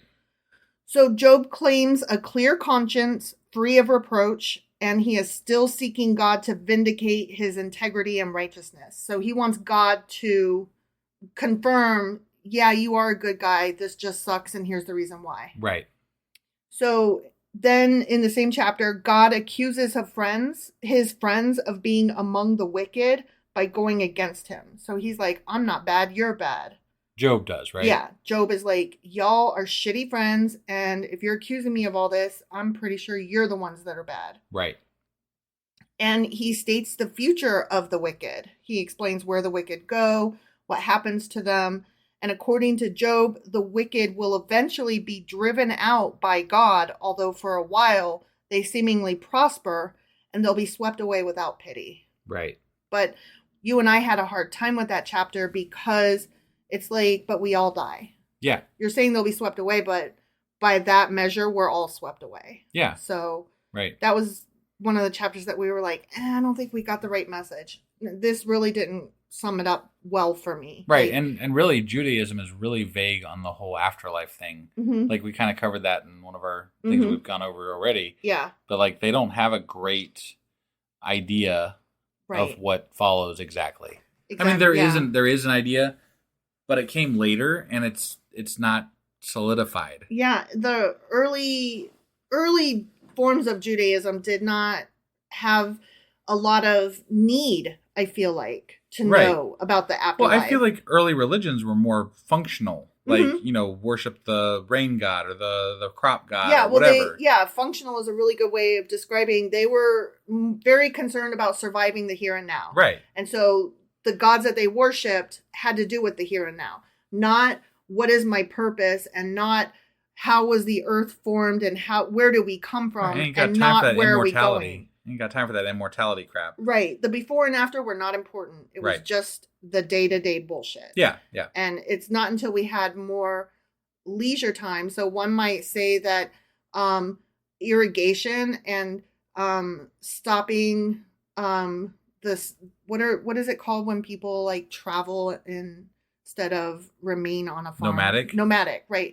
When nomadic lifestyles stopped and we started irrigation and heavy farming, right, that is when we were bringing the environment to us instead of us going to the environment, and allow us more time to contemplate our lives. Our purpose, or how did we get here and where are we going. Right.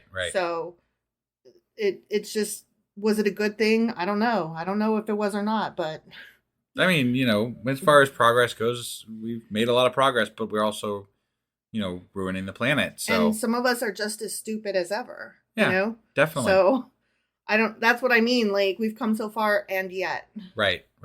So in chapter 28, your numbers are not working. They're not. Like, the last 3 chapters, I just like spit out, my mouth just says whatever number it wants. Like, honestly, I'm kind of concerned. Oh. Okay, so chapter 28. Yeah. Is an interlude, okay? And this is where one of our questions is. It's a poem on wisdom. And remember, we kind of were like, this feels different from the other chapters, and this is a weird one, and it feels very poetic. This was the Golden Rock one, right? Or yes, I believe so. Okay. Yeah. Yes. I'll get into that in a minute, but yes, that was this chapter. Okay. And it just like fell out of place. Yeah. Guess what? It was. That's because it's out of place. Yes, yes. Go figure. So let me talk to you a little bit about the chapter, and then I'm going to get into some of the other stuff, okay? Yeah. So in this weird poem that's just stuck in the middle there, it goes over the achievements of humanity and how human searching cannot find wisdom, right? Okay. We're not going to be able to find it. Except for that, except for, what's his face? God. And well, no, but the one guy that's the wisest of all. Oh, yeah. Solomon found it. Yeah. He wasn't even looking. Right? Yeah. So there was a lot of comparison to mining in that chapter. Yeah. And the analogy we were supposed to take away was that mining requires delving deep into the dark places to produce beautiful products from rocks or dust. A principle that can be applied to the search for wisdom that brings hidden things to light. Okay. I can appreciate that to some degree, but man, they muddled that fucking analogy there. I mean, I'm not great at interpreting poetry in the first place. Right. But that was just beyond my ken. Yeah. I don't know. I feel like when it comes to like deep and Bible, there's a disconnect there. And, I mean, I know it's there, but it feels like you have to try real hard to figure out what it is. And I'm like, I wasn't alive 2,000 years ago. I don't know. Right. And I know that's a little bit, whatever. Well, here's the thing too, with regard to, I'll get into that in a minute. Okay. Yeah. Forget what I said. I forgot it already. Okay.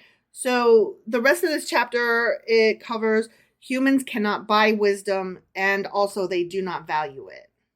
So not only can't we purchase it, we also have no value for it. I find that to be very true, actually. Mm-hmm. Like, I mean, obviously you can't buy wisdom. Like, that's not... It's not a material object. Right.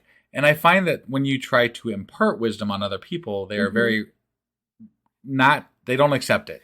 Well, here's the thing, because it's your wisdom. You Right. can't give it away. Right. It's not their wisdom. They have to discover it for themselves. No, I know. And it's that old adage that, you can't change people. Like you can lead a horse to water, but you can't make it drink. Right. And, everyone has their own path, and we all have to learn our own way. Yeah. And you can tell somebody till you're blue in the face what is correct and right and the wisdom that you have about that thing. Mm-hmm. But until they learn it themselves and decide themselves to do it, they will never do it, never accept it. Exactly. So, God knows the way to wisdom was the last bit of that chapter. Yeah, sure. He saw it over there in the distance or whatever. And he assessed it. Yeah, he assessed it. That still annoys me. Fuck you. Okay, so... I just wonder, the way they said that implies that he did not create wisdom. Right.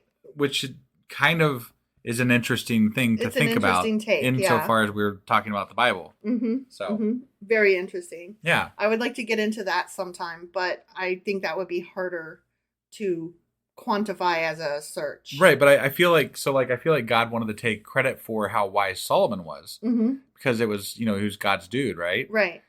But if he didn't create it, then it didn't come from him. Right. So there's certain aspects about that I find a little bit intriguing if we really delved into it. I do want us both to keep in mind as we are going through these, though, that it may be an interpretation problem. No, and that for sure. It may not have been phrased that way in a different interpretation. Or translation. Entirely. I get that entirely. Like okay. That's not I understand. I find, I don't know.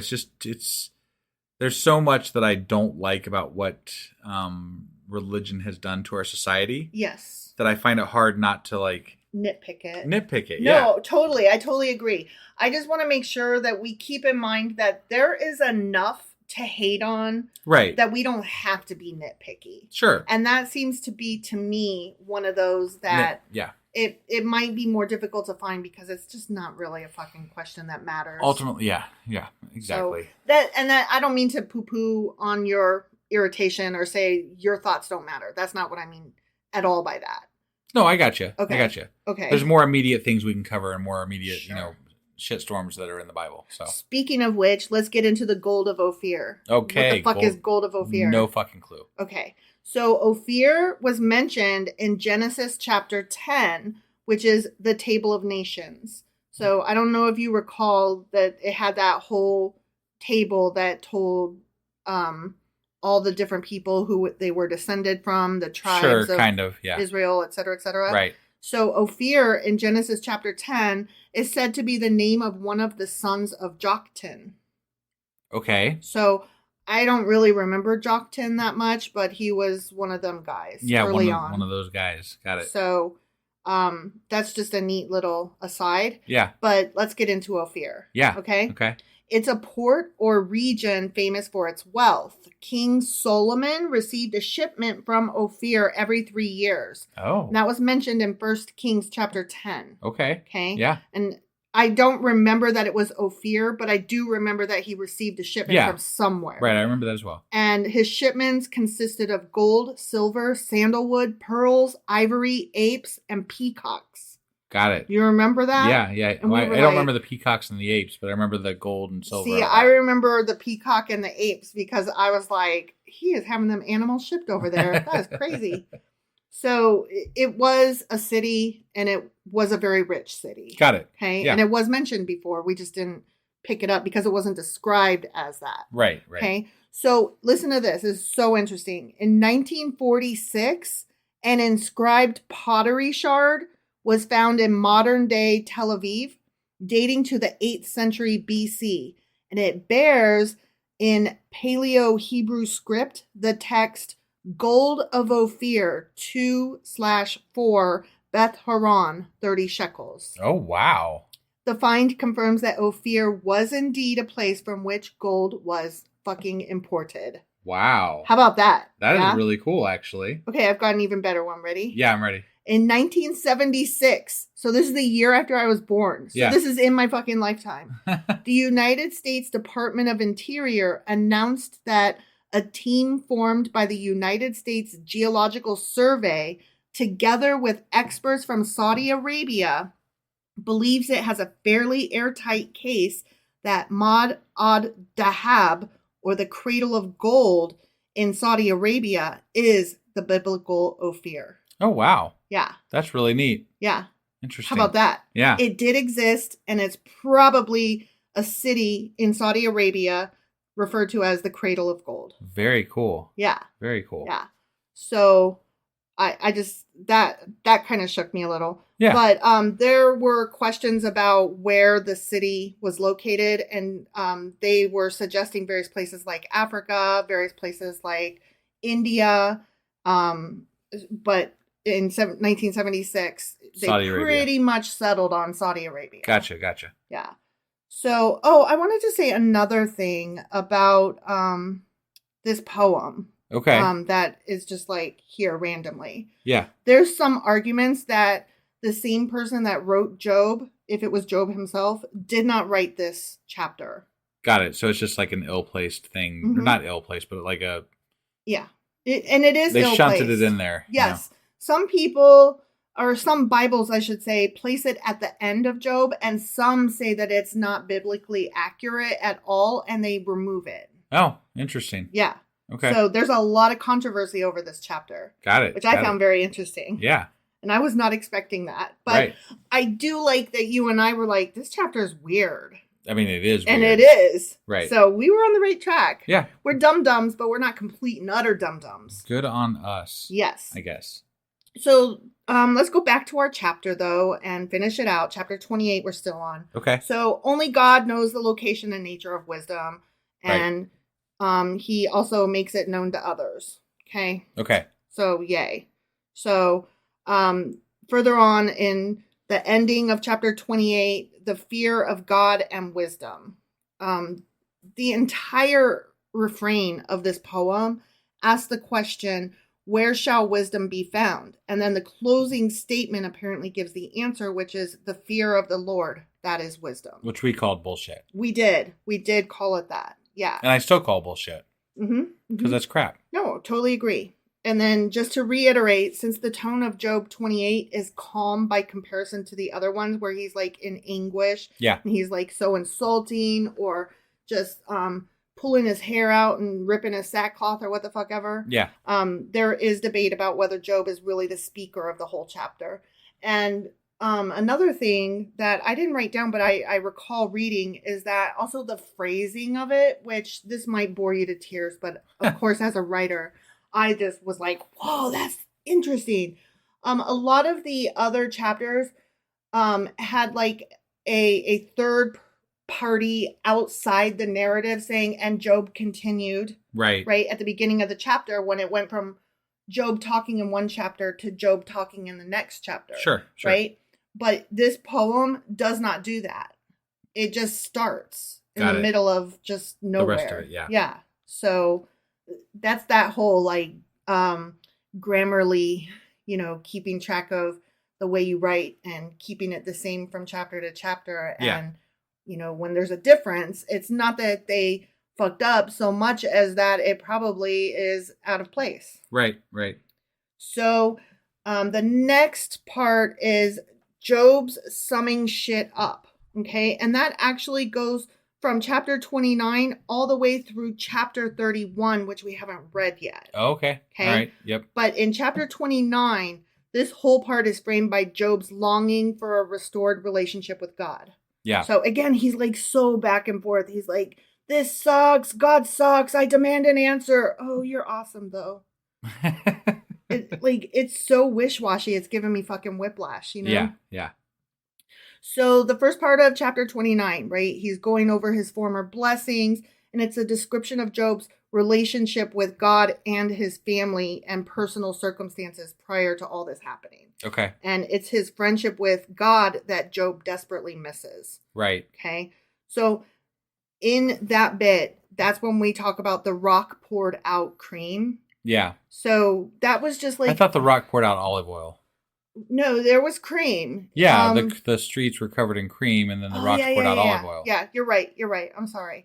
The whole thing was just like this badly phrased metaphor that we missed. Okay. Yeah. Because what it was referring to, and we even mentioned this at the time, the olive trees that thrived in rocky soil, the oil presses were cut into the rock. Okay. So there was oil literally on the rocks. Got and it. He was able to walk through his fields and there was oil on the rocks because he was so rich. He had so many olive trees that, they were all covered in oil that they cut. Yeah. Okay. Yeah. So he's like, the rocks veritably pour out oil. Right. Like, right. not actually literally, metaphorically. Right. I got it. And the same with the cream. There were other words mentioned. It might have been curdles, or it might have been not curdles, curds, or something else. It basically was saying that he had a lot of fucking goats and shit. So he had milk. And yeah, so he was rich. He had all of these things. Right. That he had so much of that it was just raining from the skies, metaphorically. Got it. Okay. Got it. Yeah. So that clears that up, and that's a lot less impressive, I guess. Right. It's less fun. Definitely, yeah. I wanted to make fun of But at them. least we know now. Yeah. Right? Yeah. So it was just more poetic tomfoolery. Right. So the rest of chapter 29 goes over Job's former honor, the description of his place in the community. Remember, he's telling us how awesome he was. Yeah, and how shitty other people were. Yeah. And how he used to administer justice, and gave a description of him actively working towards that for people who were bereft or downtrodden. Yeah, as he was also calling those people shitty. He's like, remember all of those disgusting, ugly, shitty people right? that I helped? Yeah. And it's like, I don't think you just said what you meant to say. I just can't leave that part alone. Like, I'm sorry, but... As we like to say nowadays, you said the quiet part out loud, my good sir. Right? Yeah. So it goes from there to his expectation of ongoing peace. Like, he just assumed that his good life was going to last forever because he's like, I'm not doing anything wrong. Yeah, right. Yeah. Even though I hate these people, they suck. I'm helping them nonetheless. I'm doing everything I'm supposed to do. Right. I'm apologizing for all the bads that my children do. Right. At their fucking drunk fest parties. Sure. That I'm assuming, they're having. Yeah. So that chapter closes then with Job's prominence as a respected leader in the community. Right. Okay. Yep. So he's just like, I had it all. And then chapter 30, we go into Job's present suffering. Okay. Yeah. And chapter 30 describes Job's suffering after his world was turned upside down, in stark contrast with chapter 29, where he was on top of the world. Right. From enjoying the respect of the most respectable to undergoing the contempt of the most contemptible. Yeah. And remember, he was talking about some people that he compared them to dogs, that he wouldn't even he wouldn't even let those people sleep with his dogs. Right. Because they were that No, lowly. it was really fucking bad. It was very bad. So again, I think we both agree he's not as great as he thinks he is. No, I don't think he is. And so then the chapter starts with how Job would have viewed his mockers and the attacks of his enemies. And the attacks of his mockers are depicted as overwhelming in their severity and persistence. So he's like, everybody's mean to me, and this isn't fair because prior to this, they were all shit, and now they're shitting on me. Like, I'm shit, and I'm not shit, they're shit. Right, right. So God is causing his present sufferings, and Job goes to accuse God, and he withdraws into despair. Okay? Yeah. And Job reiterates his conviction that God is in total control of his life, so he complains that he was not given mercy by God. And Job hopes for restoration, but seems to face disaster, so he can only see bleak pictures of his future life. The end. Got it. Okay, and that's where we finished off. Yeah. So we talked about the cream. We talked about Ophir, the city of gold. Right. And we summarized that one of the chapters felt weird, and we learned about what all the chapters meant. Yeah. So Yeah. Well, that's at least our we had some Q&A. stuff to talk about this week. Yeah. We've been running short on that lately. So Well, when it's straightforward, yeah, it's hard to come It's up hard. with a question. Yeah, yeah. But this time we had some actual, the fuck is that? And the fuck did I just read? And Right. the fuck are those? Yep. So that was fun. Yeah, no, it was. I like it. Mm-hmm. So that was good. All right, so that was our Q&A for today. Yes, it was. And we will be back tomorrow with... Sacrilegious Book Club. And what are we going over on that one? Is it going to be the folklore? Well, yeah. I was just making sure. Because we said a while back we'd bounce back and forth occasionally to the Asimov one. So I just, I'm not ready to go back to Asimov yet. I'm still mad at him. Okay, all right. We might. But we're going to go back at some point, though, right? Oh, yeah. Like Okay. I keep saying, don't throw out the baby. We just had somebody reach out to us and say, hey, I'm following along with the Asimov thing. Yeah. So we should get back to that.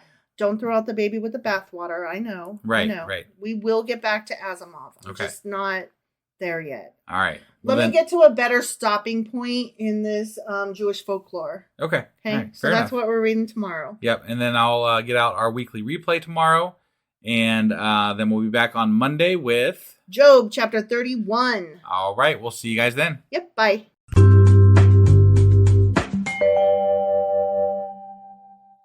Husband! Wife! Do you know what we're doing today? We're going over some sort of a book, I think. Right, because it's Sunday. We're doing a sacrilegious book club. That's the one, yeah. Yes. So what are we going over today? We are reading from A Treasury of Jewish Folklore. Stories, traditions, legends, humor, wisdom, and folk songs of the Jewish people. Okay. Edited by Nathan Ozubel. Okay. You just trying to spice up that book name and everything there? Yeah. Okay. I like life to be fun, and it was more fun that way. No, I got it. So, perfect. So do you have anything else to say, or are we ready to go ahead and hop on in? Did I want to say where we're at, or do I do that? Let's go ahead and say where we're at. Okay, yeah. So part 1 was Jewish Salt. Now we're in part 2, which is Heroes. And we're on chapter 3, which is Miracles. And today we are going to talk about Kabbalists, mystics, and wonder workers on page 175. Sounds great. Let's go do this. Okie dokie.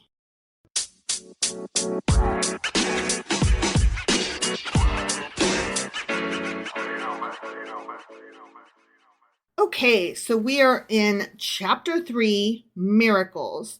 We're starting the section, Kabbalists, Mystics, and Wonder Workers.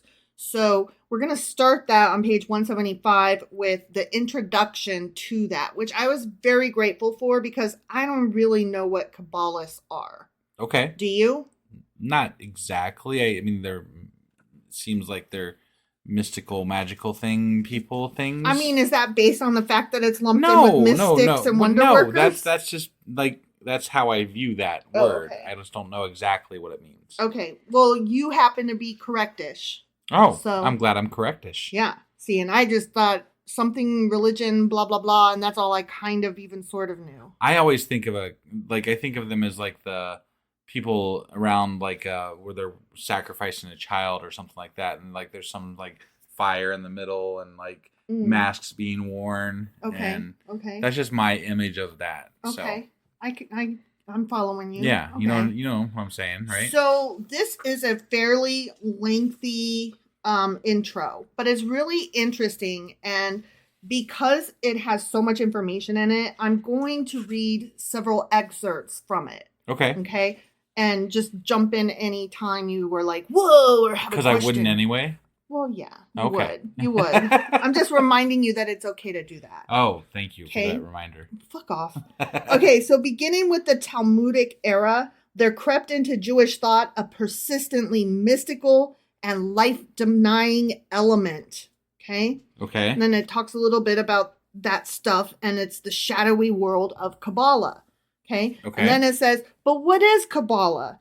It is not just one book, but an entire body of esoteric knowledge which had been created in the course of some 2,000 years by those daringly imaginative but sickly minds, the Kabbalists. Okay. They were men disenchanted with life who sought to construct a bridge between this veil of tears and God.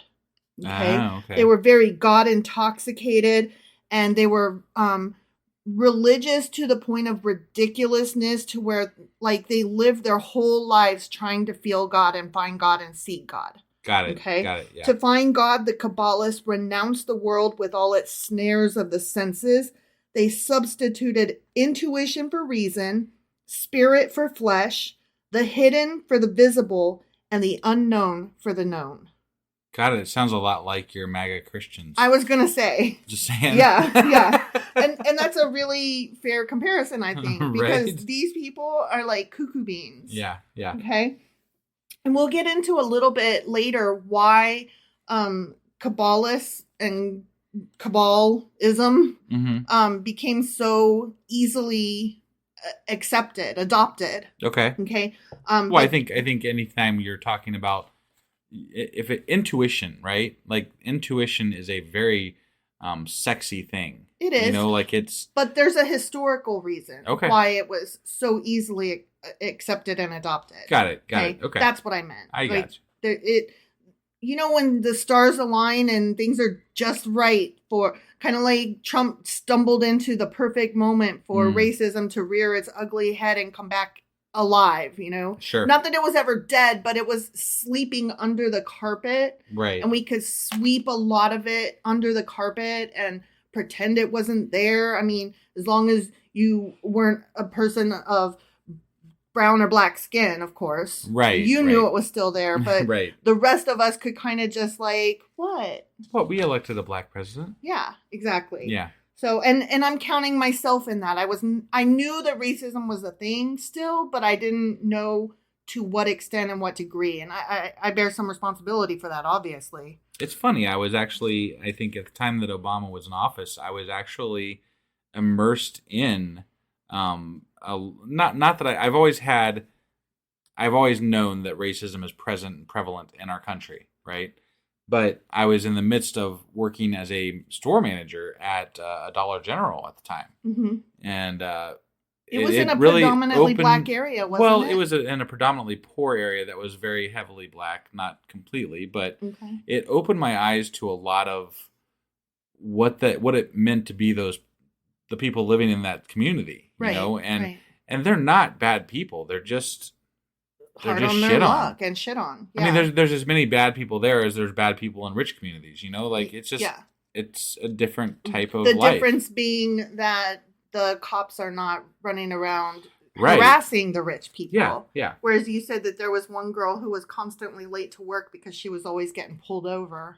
Well, I mean, she wasn't constantly late to work, but she did get harassed by the cops. I mean, it was like turn signals and bullshit, you know, like they literally, it was just crap. And she was working really hard, you know, and there's a lot of things that it wasn't just people that I worked with. It was the community members. And like they literally, you probably remember this. We went to a Goodwill one time and one of my people that shopped at my store invited you and me to dinner. Yes, she was so sweet. Right. She was so excited to see you outside of the workplace and to see you with your wife out shopping. Yeah. And she had nothing but hugs for both of us. And you had told me how she was your favorite customer. And so it was really exciting for me to see her, vice versa. Right. So that was really cool. Yeah.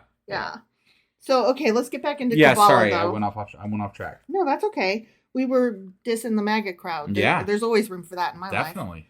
So Kabbalah loftily referred to itself as the hidden wisdom. And again, that just, the exclusive, you just have to be special to know. Right. Yeah, of course. If you know, you know. Right. And it represented that kind of knowledge which could be acquired not by ordinary reason, but by the illumination of the spirit.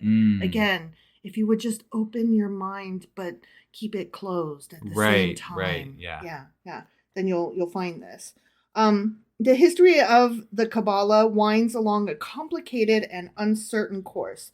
It is a strange mystical brew of diverse ingredients combining Jewish ethics, okay, let's try this one more time. Zoroastrian dualism. Wow, that's a mouthful. Pythagorean numerology, Neoplatonic emanations, and medieval Christian asceticism. Jesus Christ. So what? Magics from all over the place with a little smattering of math and astrology and like just enough of the little sciences to make it feel real and plausible. Got it. Yeah. Okay. Yep. So, there were 2 books that the Kabbalah people, followers, were like really excited about. Were they written by Ron L. Hubbard? They might well have been. Just kidding. Just kidding. One was called the Book of Creation, but there was an even bigger and better one called Splendor. Now, I'm not going to try to pronounce the other translation and interpretations of those because words are hard. Sure. So, Splendor, okay? Okay. And people erroneously use that term interchangeably with Kabbalah, but that the book itself is separate, okay? Yeah. So, it became the scriptures of later Kabbalists.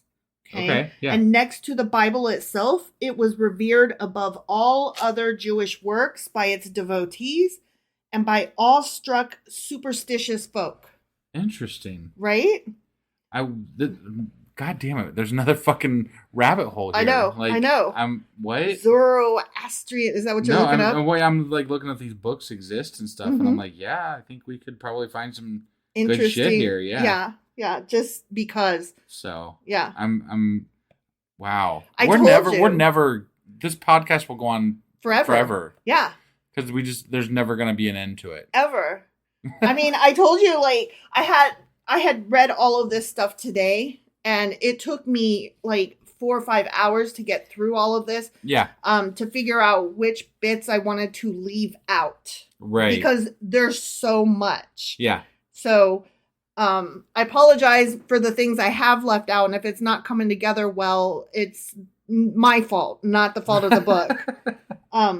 So anyway, they were awestruck, superstitious folks, excited about the work, okay? Yeah. Because of this, the Kabbalah fell into disrepute among the rationalists, obviously. Sure. You know, science-minded folk and fact-finding folk were like, get the fuck out of here with that bullshit. Right.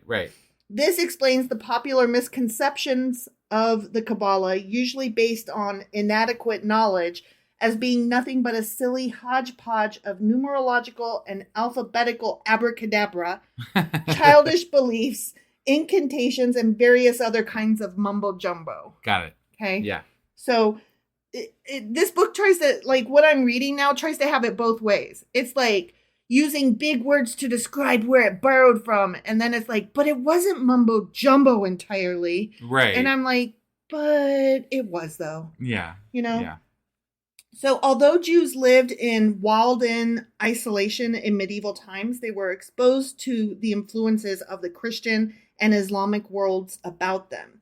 Monasticism, with its rejection of the life of the senses as cardinal sin, left a deep impression on the Kabbalists of the Middle Ages. Okay? Okay. So we're gonna... The rejection of the senses. Mm-hmm. Okay. Mm-hmm. So they would like... Have you heard of mortification? Not embarrassment. It's where like you take a whip to your own skin, like you put it over your back and you're whipping yourself. Sure. To try to like beat the sin out of you, but also because through that you're supposed to feel closer to God. Right. Okay. And so that's the kind of shit that they would get into. Okay. Sure. So now we're going to talk about the history, okay? Okay. So it is indeed a paradox of history that the Dark Ages among Jews had never really existed until the latter half of the 16th century. So at the very time when the medieval darkness had sent civilization reeling backwards in Europe, the Jews were probably the most enlightened people in the world. And then, the opposite happened. Right. When we were crawling out of that is right when they fell into this Kabbalist bullshit. Yeah. Okay. So, as has been so often pointed out by historians, the Jews were instrumental to a large measure in kindling the bright flame of learning and rationalism that we found as we were climbing out of the Dark Ages. Right. Like, thank you to the Jewish for that. Right. Let's see. Going.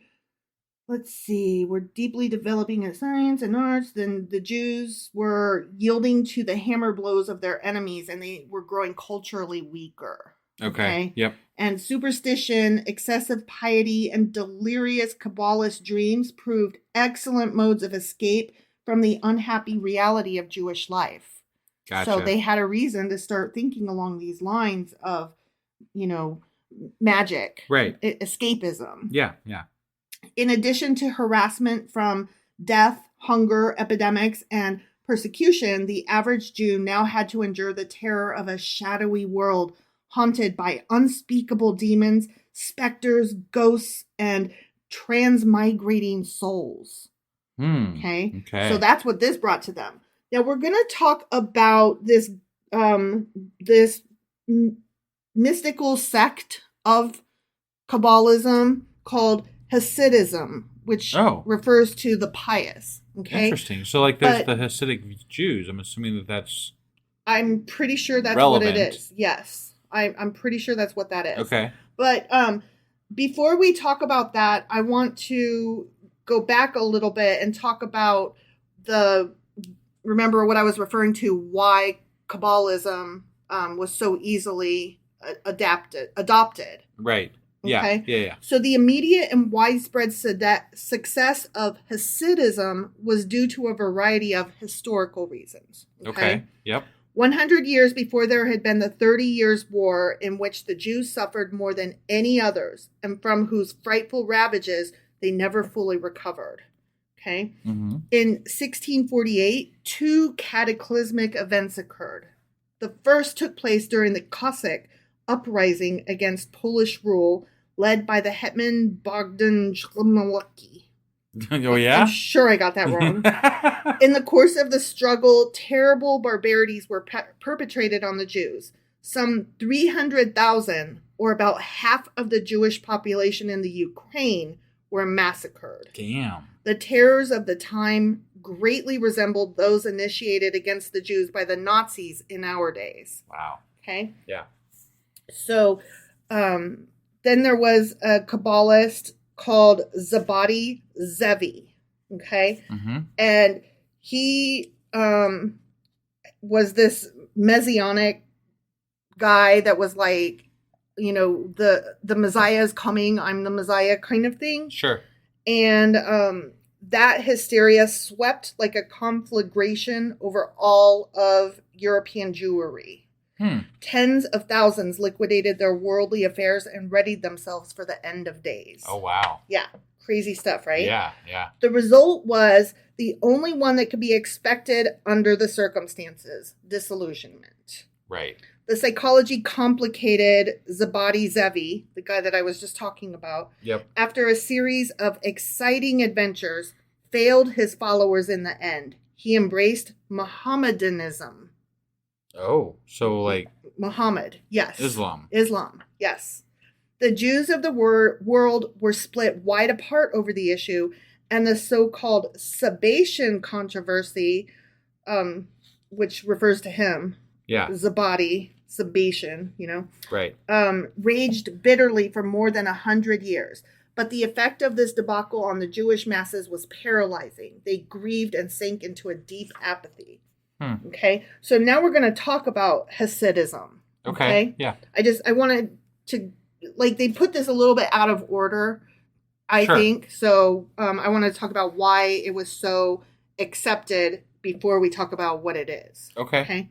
So with the rise of the popular mystic sect, the Hasidism of Kabbalah took a new lease on life, but it went through an inner and outer transformation as well.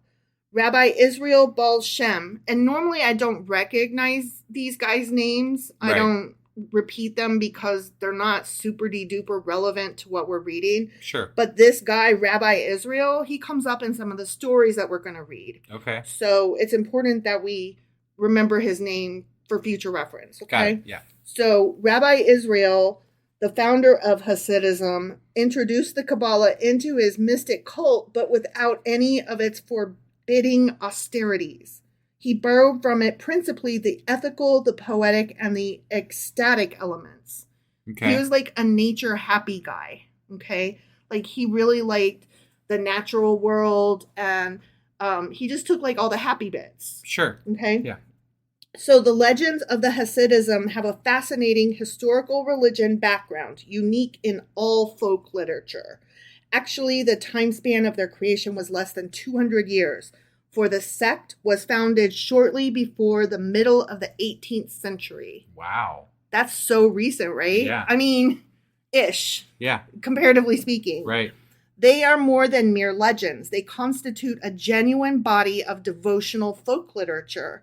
One of the best ways to worship God, the Hasidism believed, was to read and tell the wondrous tales about Sadiqim.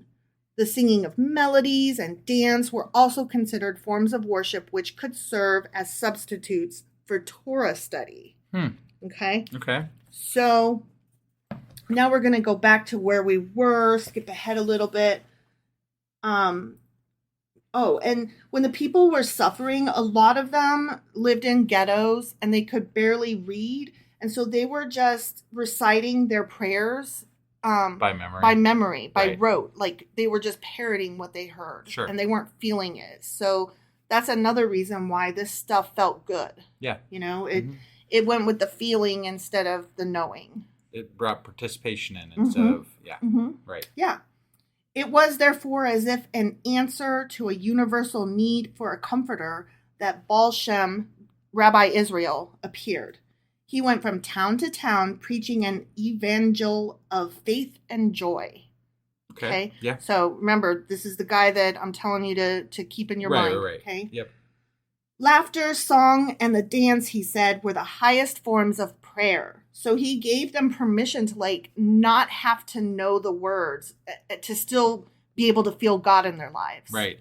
Like you don't have to pray by reading the Torah. You can just feel the Torah and it still counts. Got it. Like kind of like just be good and be happy and be joyous and, you know, serve God the best you can. Sure. Yeah. Which there's something to be said for that. Yeah. You know? Yeah. Love of God, he declared, more important than formalistic religious worship, which is what I just said. Right. To do good among men was better than to observe the minutiae of law and ritual. Okay? Baal Shem, that's... Israel Baal Shem. Sanctified all that was humble, that was workaday, but all fundamental was his central doctrine of love of God and love of man. All life was holy, he said. The dry as dust, learned Talmudist or rabbi had less of a chance to taste the beatitude of the spirit and the rewards of paradise than the pure in heart and the humble, even though they might be literate. Sounds closer to like hippies than... It really does. It really does. Because it's giving a chance for... people who thought that they were not good enough to have God in their life. Like it's giving them a way to still be part of it and to still feel like they have a chance at God. Sure. So it's kind of cool, I think. But yeah, it does have a very hippie feel to it. Right. Hippie dippy with your crystals and your weed smoking and free love and all that shit. Right. The evangel of Hasidism that Baal Shem and his disciples preached was therefore as much of a socio-ethical nature as it was religious, which that goes to figure, you know, that, and that's another reason why it was so easily adopted, because it didn't just speak to their religious beliefs and their religious practices and the way they worshiped. It also impacted their daily lives as people. Right.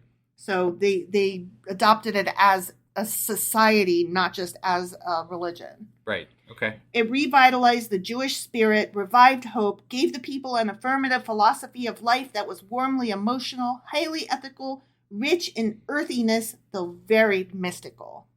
It was a livable, workable way of life, regardless of its admitted serious shortcomings. Okay. Yep. The rabbinic authorities, the Talmudic traditionalists, naturally condemned the new sect as heretical. Naturally. I mean... anything different is heretical. Right. Like, just think of, you know, Protestants and Catholics, right? Right. You know, the Martin Luther banging the things on the door, nailing the things to the door and saying we should be able to read, you know, you guys are just making shit up and interpreting them willy-nilly, and I just read through all this shit, and that's actually not what it says, and you guys are taking bribes for people to get into heaven, and that's some bullshit right there. Right. So, whenever there's something new that comes around that's like, let's let the people be involved a little bit, what you say, Right. then the ones in power are like, hold your horses. That goes for any time and place. Yes. And anything, really. Readings only for those in power, and it just so happens that we are also in power. Right. Right? Right. So, they even pronounced the ban of excommunication against Baal Shem, Rabbi Israel. But all in vain. Hasidism was like a tidal wave sweeping over Galicia, Poland, Hungary, parts of the Ukraine, and Lithuania. Nothing could stop it, for it answered an urgent need. The Jewish masses could not survive spiritually without it. Okay. Unfortunately, Hasidism, like so many other religious sects, carried within itself the seed of corruption. It was inherent in the very institution, who became dynastic and was motivated sometimes by less than spiritual motives. You don't say. Right? So it's still present, but in a different format. Well, I think it's a very small portion at this point, from what I understand. And again, that's not a broad understanding of it. That's my thinking on it at this point. I have heard of Hasidic Jews, right? But they seem to be the smaller group of people that exist. Yeah. So. Oh, definitely. Isolated circles of Hasidism are still to be found even in New York, Boston, Philadelphia, and Chicago. Yeah. There are also Neo-Hasidism. These are usually of a sophisticated, intellectual, mystical bent. So we still find them, but, like you said, few and far between, and not really positive fully what they are. Right. Okay. So now that we have a better understanding, we're going to get into some of these here stories. Okay. The first story that I'm going to read is called The Water Spirit on page 182. And I want to preface it with, it's a really cool story. Okay. Like, I really enjoyed it. Except the end was like, the end.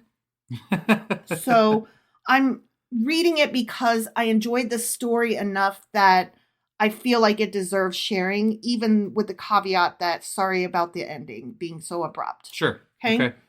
In old Constantine, there lived a cousin of the Baal Shem Tov who was named Reb Shmuel.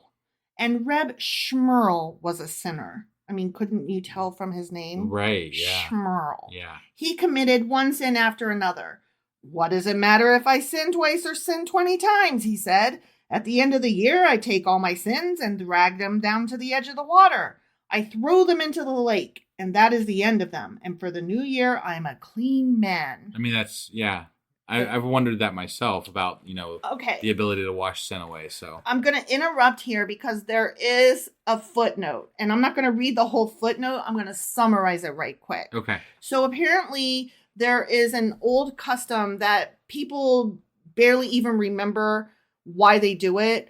Every New Year, they go to a bridge and they empty their pockets into the lake to wash away. It's a symbolic washing away of your sins as you enter the new year. Right. Okay. Now, a lot of people just do it because it's tradition without really understanding why they're doing it or what it is. Sure. Okay. And so he's saying, like, physically carrying the sins as though they are tangible objects that can be. So this story personifies sins as an object that you pick up and carry to the water. Got it. Okay? Yeah.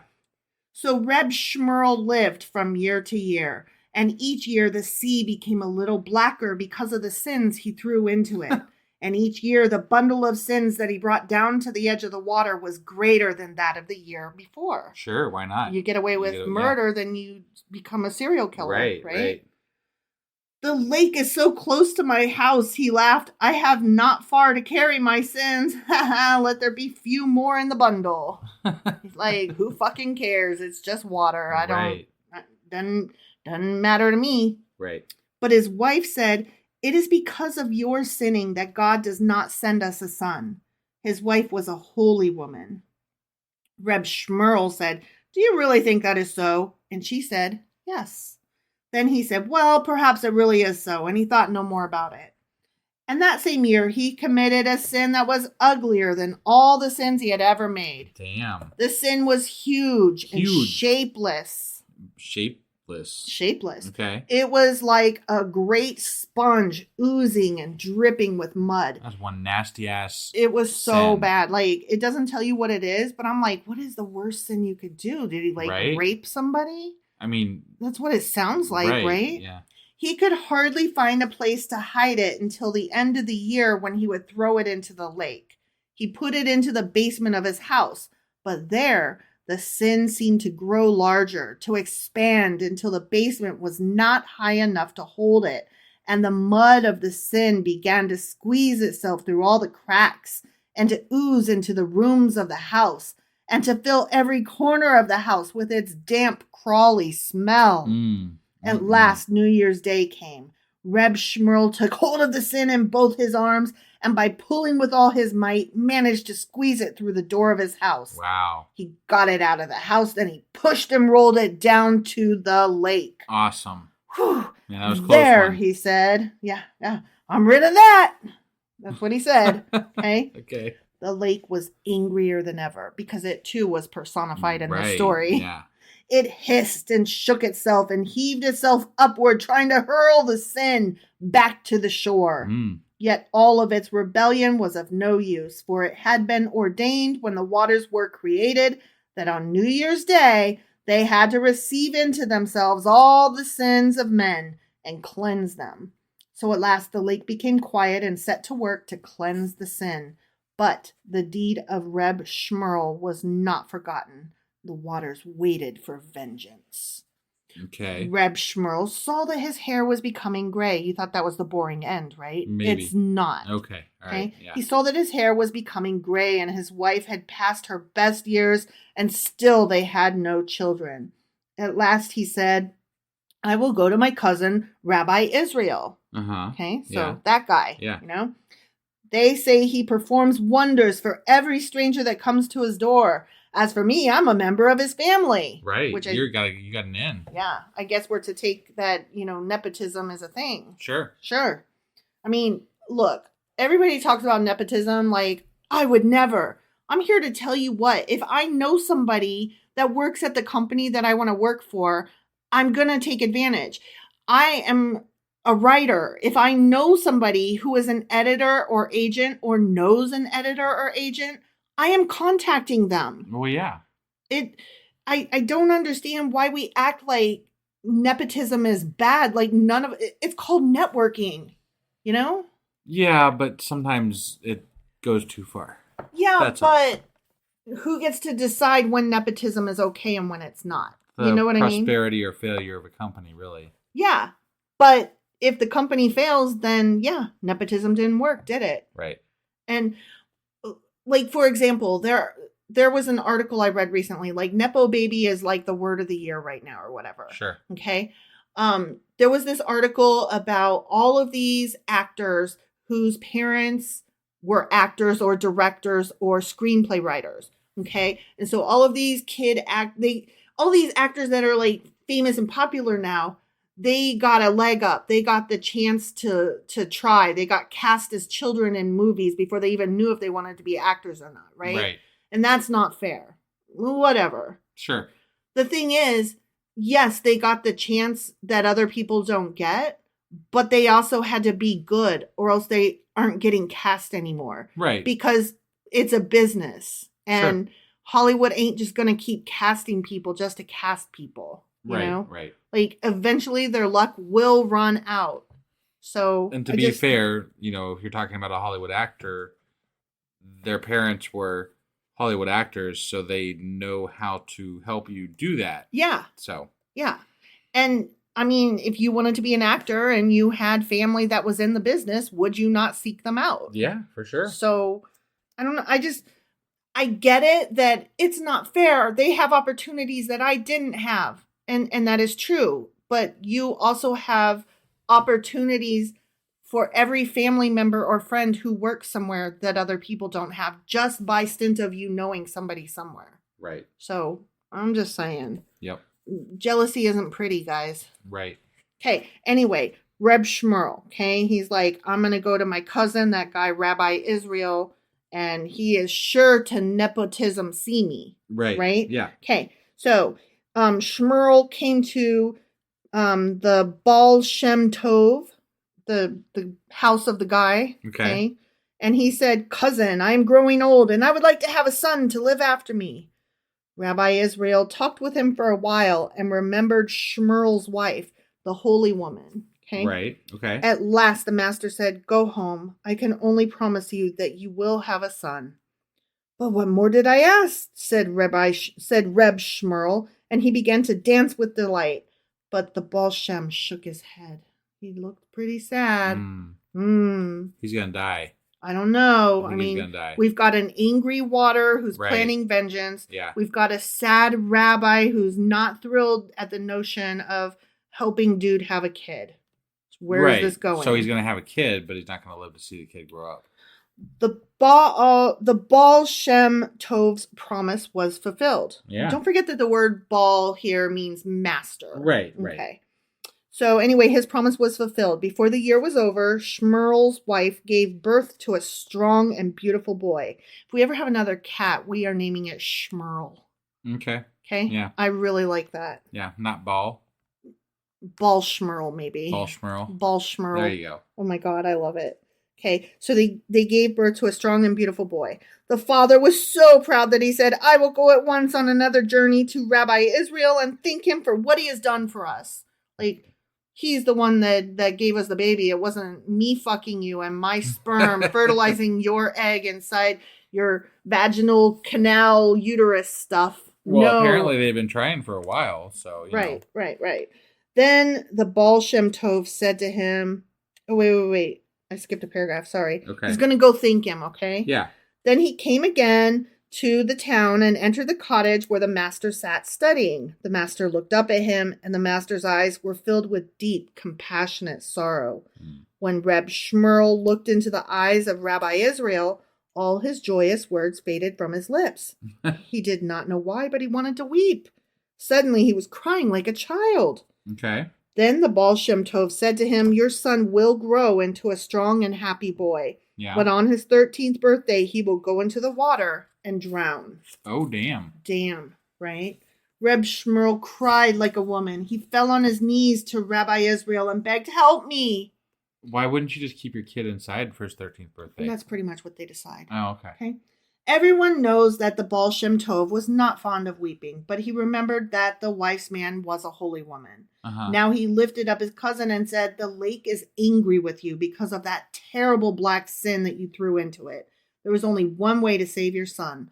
On his 13th birthday, he must be kept away from the water. Reb Shmuel thanked him with all his heart.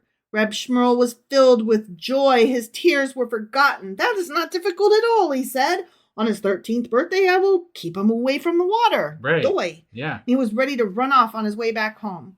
But Rabbi Israel called to him and said, do not think it is so easy to remember. You will surely forget the danger that awaits your only son. Okay. Reb Shmuel said, how could I forget? Because he's a dumbass is how. Right. But the Baal Shem Tov, who saw even then how it would be with Reb Shmuel, said, before you go, I will give you a sign that will help you to remember the day. When you awaken on that day, you'll begin to dress yourself and you'll draw 2 stockings onto your left foot and then hunt everywhere for the stocking for your right foot. Warn your household that on the day that you cannot find your stocking, something terrible will happen. Okay, and then you'll remember. Okay. It'll jog your memory. All right. Okay. Reb Shmuel thanked him and returned to Constantine. And he thought, what a foolish thing the rabbi said about the stockings. Whatever. So he didn't tell anyone about it because men are dumb. What? Men are dumb. Oh my God. Okay. The boy grew. You tell me this story is not intriguing though. Sure. It's entertaining and interesting, right? Yeah, like what the fuck is going to happen? Right. The boy grew. He was stronger than any of the other boys in old Constantine. He could run faster and his eyes could see further and his hands could move more quickly. As for learning, he had only to look upon a page and he remembered it. That's great. He was as smart as Solomon. Yeah. But most of all things, he loved to swim in the water. He would dive to the very bottom of the lake, and there he would swim around, seeking beautiful stones. These he would bring home to his mother. He learned to stay under the water for many minutes. The fishes would come in and out of his hands, playing with him. As Reb Shmuel saw his son growing up so strong and big, he forgot all about the gloomy warning of the Baal Shem Tov. He forgot all about it. I don't think I could forget my son's going to die. Yeah, I couldn't either. That would be looming in the back of my head all the time. I would probably just keep him away from the water forever. Right, yeah. Right? Like, oh, the lake is pissed off at me. The lake might not wait till he's 13. Right. Right? By the time 13 years had passed, he did not remember Rabbi Israel's prediction at all, and he prepared to celebrate the bar mitzvah of his only son with a great feast. Okay. On the morning of the boy's 13th birthday, Reb Shmuel was awakened by the heat of the sun on his face. It was hotter than it had ever been before, he thought. He felt his whole body burning as if it were inside a furnace. Yeah. He began to dress himself. Okay. He felt very uncomfortable. He felt he had not slept enough. He was angry because the sun had awakened him and his head hurt with the heat. Okay. He drew a stocking onto his left foot, and then he stopped to wipe the sweat from his body. And then without looking what he was doing, he drew his other stocking onto his left foot. Then he looked for the stocking for his right foot. He looked among the clothes and did not find it. And this isn't ringing any bells. Right. He looked under the bed and did not find it. He got up and began to hop around the room, hunting for another stocking. He stumbled into the next room and blundered all over the house, knocking over chairs and hurting his knees and falling and balancing himself against the wall because apparently he does not know how to walk unless there is a stocking on both his feet.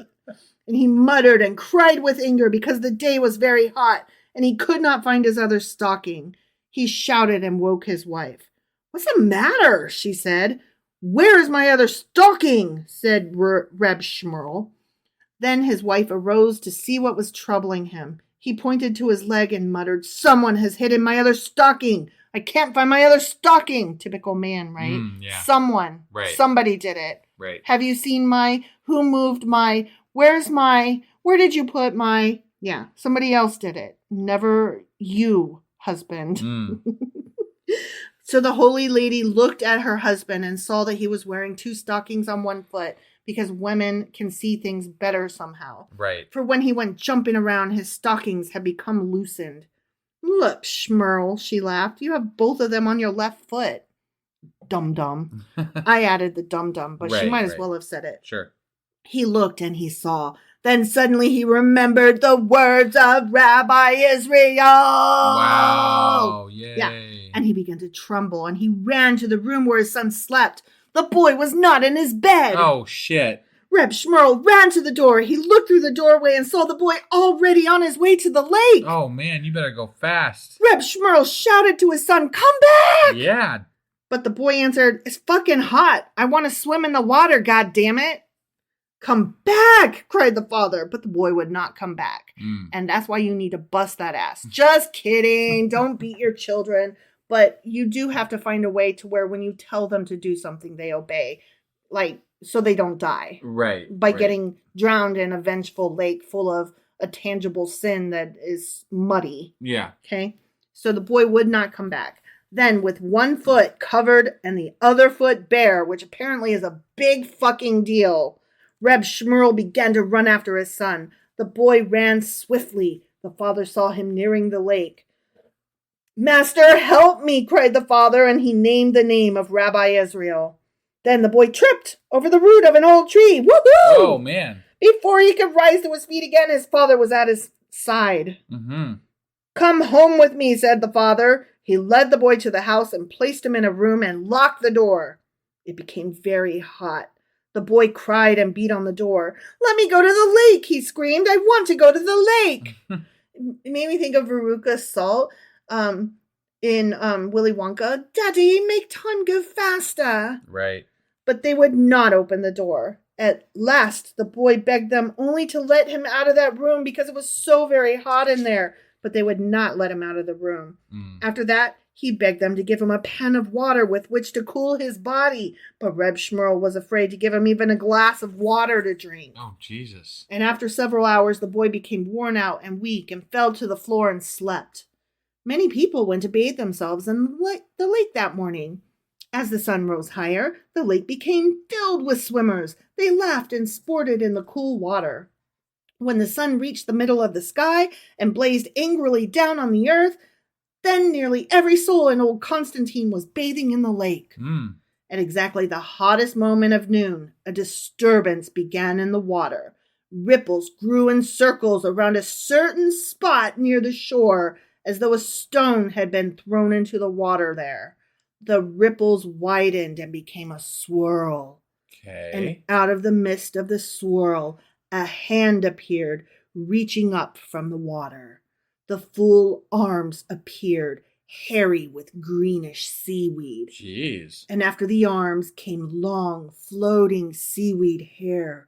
A head rose from the water, and a neck and shoulders and the upper part of a body, all hairy with greenish seaweed. Okay. Then the head turned slowly from one side to another, and the arms reached outward, and the eyes looked into the faces of all the bathers.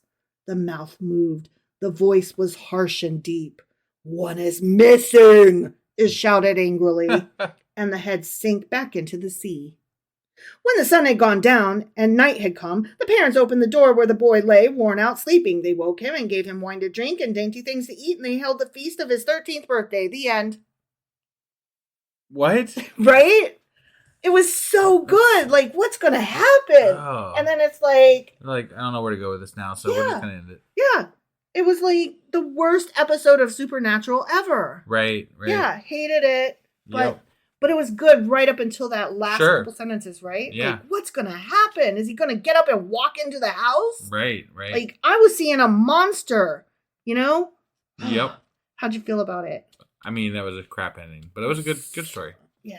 Okay, the next one is called The Book of Mysteries, and it starts on page 186. Okay. Okay? When the children of Horodenka ceased to sing, Israel was no longer content to remain in that place. We're talking about that same Rabbi Israel guy. Right. Okay? Yeah. He wandered again and returned to the town of Okup, where he had been born. There he became the watcher of the synagogue. The desire for knowledge came into him, and the joy that was given him by flowers and beasts in the forest was no longer sufficient. His mind was afire and thirsty, but his thirst could be quenched only by those waters that had cooled for ages deep in the deepest wells of mystery, and the fire within him was the sort that burns forever and does not consume. Mm. The innermost secrets of the Kabbalah were for him, and they were only as stars of night against the sun, for to him would be revealed the secret of secrets. Okay. The boy lived in the synagogue, but since the time for the revelation of his power was yet far away, he did not show his passion for the Torah to the men of the synagogue. By day, he slept on the benches, pretending to be a clod, but as soon as the last of the scholars blew out his candle and crept on his way home, the boy who would become Rabbi Israel rose and took the candle into a corner and lighted it, and all night long he stood and read the Torah. Mm-hmm. In another city, okay, so Yeah. that was the boy Israel. So somewhere else, we've got Rabbi Adam, okay? Rabbi what? Adam, Adam. Okay. or Adam, Got okay? it. Yeah. Master of all mysteries, waiting the coming of his last day. For in each generation, one is chosen, kind of like the vampire slayer, Mm-hmm. to carry throughout his life the candle that is lighted from heaven, and the candle may never be set down, and the soul may not return to eternal peace in the regions above until another such soul illuminates the earth. Rabbi Adam was even greater than the holy man who had been before him, for in the possession of Rabbi Adam was the book that contains the word of eternal might. Oh, wow. So he's got a magic book, okay? Yeah. Though Rabbi Adam was not one of the innocent souls, he had led a life so pure that this book had been given into his hands. Before him, only 6 human beings had possessed the knowledge that was in the book of Adam. Damn. The book was given to the first man, Adam, and it was given to Abraham, to Joseph, to Joshua son of Nun, and to Solomon. And the seventh to whom it was given was the holy man, Rabbi Adam. Wow. Yeah. This is how he came to receive the book. Okay. When he had learned all Torah and all Kabbalah, he had not been content, but had searched day and night for the innermost secret of power. When he knew all the learning that there was among men, he said, man does not know. And he had begged of the angels. So he's talking to angels, okay? Yeah. One night, Rabbi Adam... Could be delirium, you know. It could be. Probably was. Right. One night, Rabbi Adam arose from his sleep. He walked into a wilderness. Before him stood a mountain, and in the side of the mountain was a cave. And that was one mouth of the cave, whose other mouth was in the Holy Land. It was the cave of the Machpelah, where Abraham lies buried. Machpelah. I recognize that from something. Yeah. I don't know what, though. Right. And I meant to look it up, because what the fuck is Machpelah? Machpelah. Okay. It sounds like something that was used in Dune. And I'm wondering if they stole it from the Bible or from, these stories or whatever. So you look up that Machpelah while I carry on reading. Right, yeah. Okay. It was the cave of the Machpelah where Abraham lies buried. Rabbi Adam went deep into the cave, and there he found the book. All of his life, Rabbi Adam had guarded the secret of knowledge. Gazing into it, he had grown old, and he had come to see with the grave eyes of one who sees to the end of things. And when he saw himself growing old, he began to ask, what will become of my wisdom? Then he rose and looked to the Lord and said, to whom, Almighty God, shall I leave the book of wisdom? Give me a son that I may teach him. So real quick. Machpelah, that's the cave where Abraham, Sarah, Isaac, Rebecca, Jacob, and Leah were buried. Okay, so, okay. Yeah. Cool. Okay. Yeah, I don't remember them calling it that for some reason. I think that's where I remember it from. It's from the Bible. So okay, all right. I just couldn't remember exactly what it's been, I need refreshers, like, but I don't want. It's been so long ago. Yeah. So he was given a son. Okay. Yeah. Rabbi Adam. Right. His son grew and became learned in the Torah. The rabbi taught his son all that there was in the Torah. And he said, my son learns well. He began to teach his son the Kabbalah. The son was sharp in understanding, but when the boy had learned the secrets of the Kabbalah, he asked no more. Then the old heart of Rabbi Adam was weary and yearned for death. My son is not the one, he said. Night after night, Rabbi Adam prayed to the Almighty that he might be relieved of the burden of knowledge. And one night the word came to him saying, give the book into the hands of Rabbi Israel, son of Eleazar, who lives in Okap. Okay. Rabbi Adam was thankful, for now he might give over his burden and die. He said to his son, here is one book in which I have not read with you. His son asked, was I not worthy? You are not the predestined vessel, said Rabbi Adam. You would break with the heat of the fluid. Then he said to his son, seek out Rabbi Israel in the city of Okap, for these leaves belong to him. And if he will be favorable toward you and receive you as his servant and instruct you in his Torah, then count yourself happy. For my son, you must know that it is your fate to be the squire who gives into the hands of his knight the sword that has been tempered and sharpened by hundreds of divine spirits that now lie silent under the earth. Okay. Soon Rabbi Adam died. His son did not think of himself, but thought only of fulfilling the mission his father had given into his charge. Like, I was so scared when I was reading this that, oh no, is he going to be a shitty son and be like, fuck ever, or like jealous or angry? But no, he's a good boy. Yeah. He's good. Okay. He deserted the city of his own birth, and taking with him the leaves of the book, went in search of that Rabbi Israel of whom his father had spoken. The son of Rabbi Adam came to the town of Okap. He wished to keep secret the true reason of his coming. So he said, I am seeking a bride. I would marry and live my life here. The people of the town were delighted and felt greatly honored because the son of the holy man Rabbi Adam had chosen to live among them. Every day he went to the synagogue. There he encountered scholars and holy men and rabbis. He asked their names of them, but he did not meet with anyone called Rabbi Israel, son of Rabbi Eleazar. Often, when all the others had gone from the synagogue, Rabbi Adam's son remained studying the Torah. Then he noticed that the boy who served in the synagogue also remained there. He saw that the eyes of the boy were bright with inner knowledge and that his face was strained with unworldly happiness. Rabbi Adam's son went to the elders of the house of prayer and said to them, "Let me have a separate room in which to study. Perhaps I shall want to sleep there sometimes when I study late into the night. Then give me the boy Israel as a servant." Ew, that could be gross in today's times. Like, no, you may not, sir. Right. "Why has he chosen the boy Israel, who is a clod?" the elders asked. Then they remembered that Israel was the son of Rabbi Eleazar. He has chosen him to honor the memory of his father Eleazar, who was a very holy man. Mm-hmm. Okay. When the boy came to serve him, the son of Rabbi Adam asked, "What is your name?" "Israel, son of Eleazar." The master watched the boy and soon came to feel certain that this was indeed the Rabbi Israel whom he sought. One night, he remained late in the synagogue. He lay down on a bench and pretended to be asleep. He opened his eyes a little, and he saw how the boy Israel rose and took a candle and lighted it and covered the light, standing in a corner and studying the Torah. For many hours, the boy remained motionless in an intensity of study that the rabbi had known only in his father, the holy man, Rabbi Adam. All night long the boy studied, and when the sunrise embraced his candle flame, he slipped down upon the bench and slept. Then the rabbi arose and took a leaf from the holy book his father had given him and placed the leaf on the breast of Israel. Soon the boy stirred and, sleeping, reached his hand toward the page of writing. He held the page before his eyes and opened his eyes and read. As he read, he rose. He bent over the page of mysteries and studied it, and his whole face was aflame. His eyes glowed as if they had pierced into the heart of the earth, and his hands burned as if they lay against the heart of the earth. When full day came, the boy fell powerless upon the bench and slept.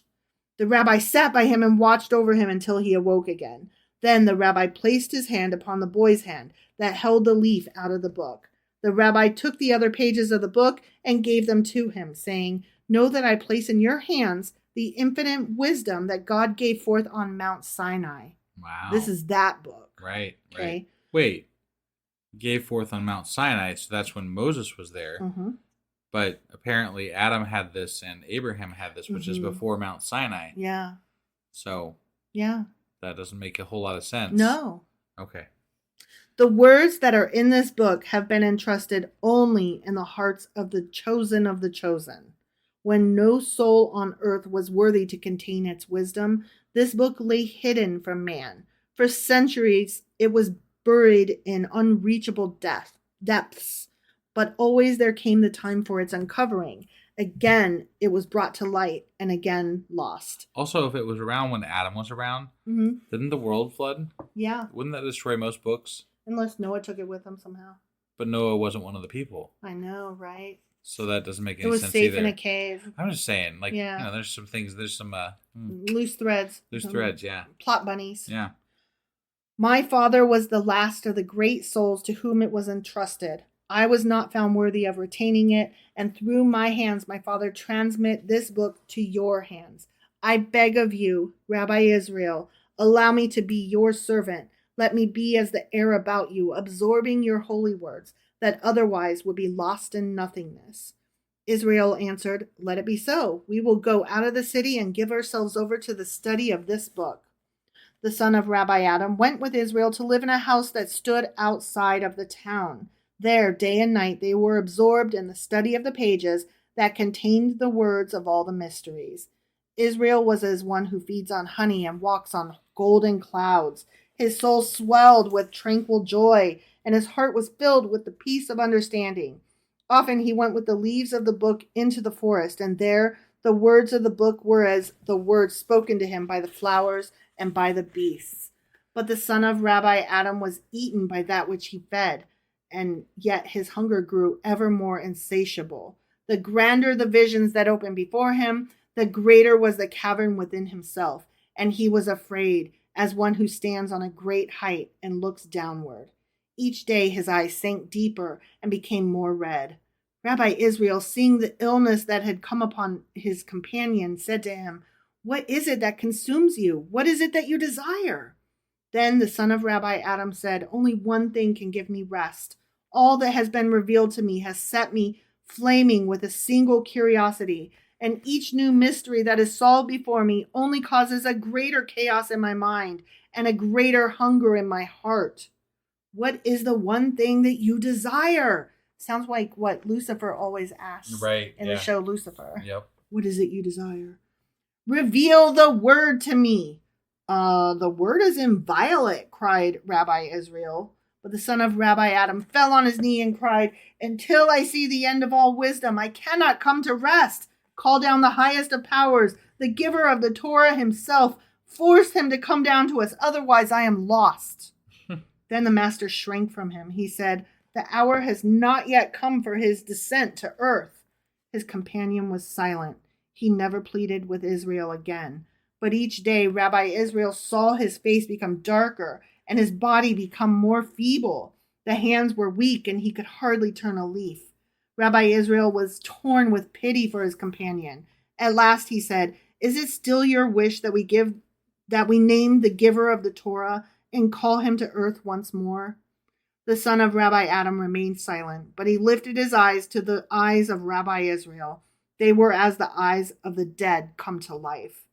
Then we must purify our souls that they may reach the uttermost power of will. On Friday, the two rabbis went to the mikvah, where they bathed in the spring of holy water.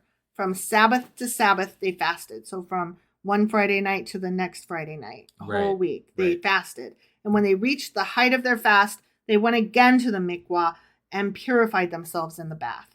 On the second Friday night, they stood in the house of prayer. They called upon their own souls and said, are you pure? Their souls answered, we have been purified. Then Rabbi Israel raised his hands into the darkness and cried out the terrible name. The son of Rabbi Adam raised his arms aloft and his feeble lips moved as he repeated the unknowable word. But in the instant that the word left those lips, Israel touched him and said, my brother, you have made an error. Your command was wrongly uttered. It has been caught by the wind. It has been carried to the Lord of fire. We are in the hands of death. Oh, no. I am lost, said the son of Rabbi Adam, for I am not pure. Only one way is left to us, cried Rabbi Israel. We must watch until day comes. If one of us closes an eyelid, the evil one will seize him. He is lost. Then they began to watch. They stood guard over their souls. With their eyes open, they watched, and the hours passed. They stood in prayer, and the hours passed. But as dawn came, the son of Rabbi Adam, enfeebled by his week of purification and by the long struggle against the darkness of night, wavered, his head nodded, and sank upon the table. Rabbi Israel reached out his arm to raise him, but in that moment an unseen thing sped from the mouth of Rabbi Adam's son, and a flame devoured his heart, and his body sank to the ground. The end. Okay. That was interesting. Yeah. And it was long. It was. Yeah. I was just letting you get through it, honestly. I'm like, wow. Yeah. We're at an hour. Yeah, I'm sorry. I'm like... There were a couple more that I liked as well, but I'm not going to force any more upon you. But this section was all about that guy. Right. Who basically is what the Kabbalah came from. Got it. Yeah. Okay. Yeah. So that was interesting. So are you okay with that? Yeah. Yeah? Yeah. I mean... It's hard to respond to. I mean, those were stories. Those were long stories. Long stories. Yeah. Yeah. So... They were interesting. I thought they were cool stories, though. Like, I thought they were really good stories. Right. The endings leave much to be desired. But the stories themselves, I was wrapped. You know? Right. I was enthralled. I didn't want to put it down. I was like, what's going to happen next? I mean, to be fair, the Bible itself, in the Old Testament, at least thus far, has some trouble wrapping. It all started with Mom. She's always had a way of making everyday moments feel like an adventure. So this Mother's Day, Kate Spade New York is here to help you thank Mom and all the mother figures in your life. From our newest arrivals, like springy dragonfly-adorned handbags and jewelry, to gifts under $100, to the best sellers on Mom's Most Wanted list, there's something for everyone. Maybe you can even treat yourself, too. Shop the Mother's Day gift guide at katespade.com. Stories up Yeah. too, so Yeah, there's it seems to be a theme of the back then. Yeah, I think that like actually creating a plot with a solid ending is more of like, I don't know, a 1600s thing or something. Like we couldn't do it. We just couldn't do it. Right, you know? right, yeah. Although I mean Shakespeare did it, you know? Right, that would, yeah. So I don't know. Whatever. Beowulf, right? Was that? Shakespeare was not Beowulf, honey. I didn't say he was. Oh, what are you saying? I was saying that we're talking about stories that are stories that wrap up. That Beowulf didn't wrap up so well. Well, okay. It just like recalled a bunch of things that happened. Got it. Didn't necessarily. It was more a list of events, I think. Got it. Yeah. Okay, well, so yeah, maybe it wasn't until the 15 or 1600s. Yeah. I don't know. Anyway, that was our book club for today. It sure was. It was a sacrilegious book club. And I will be getting our weekly replay together here shortly. Mm-hmm. And that will be out today as well. And then tomorrow we'll be back on Monday with Job chapter 31. That's right. We'll see you guys then. Yep. Bye.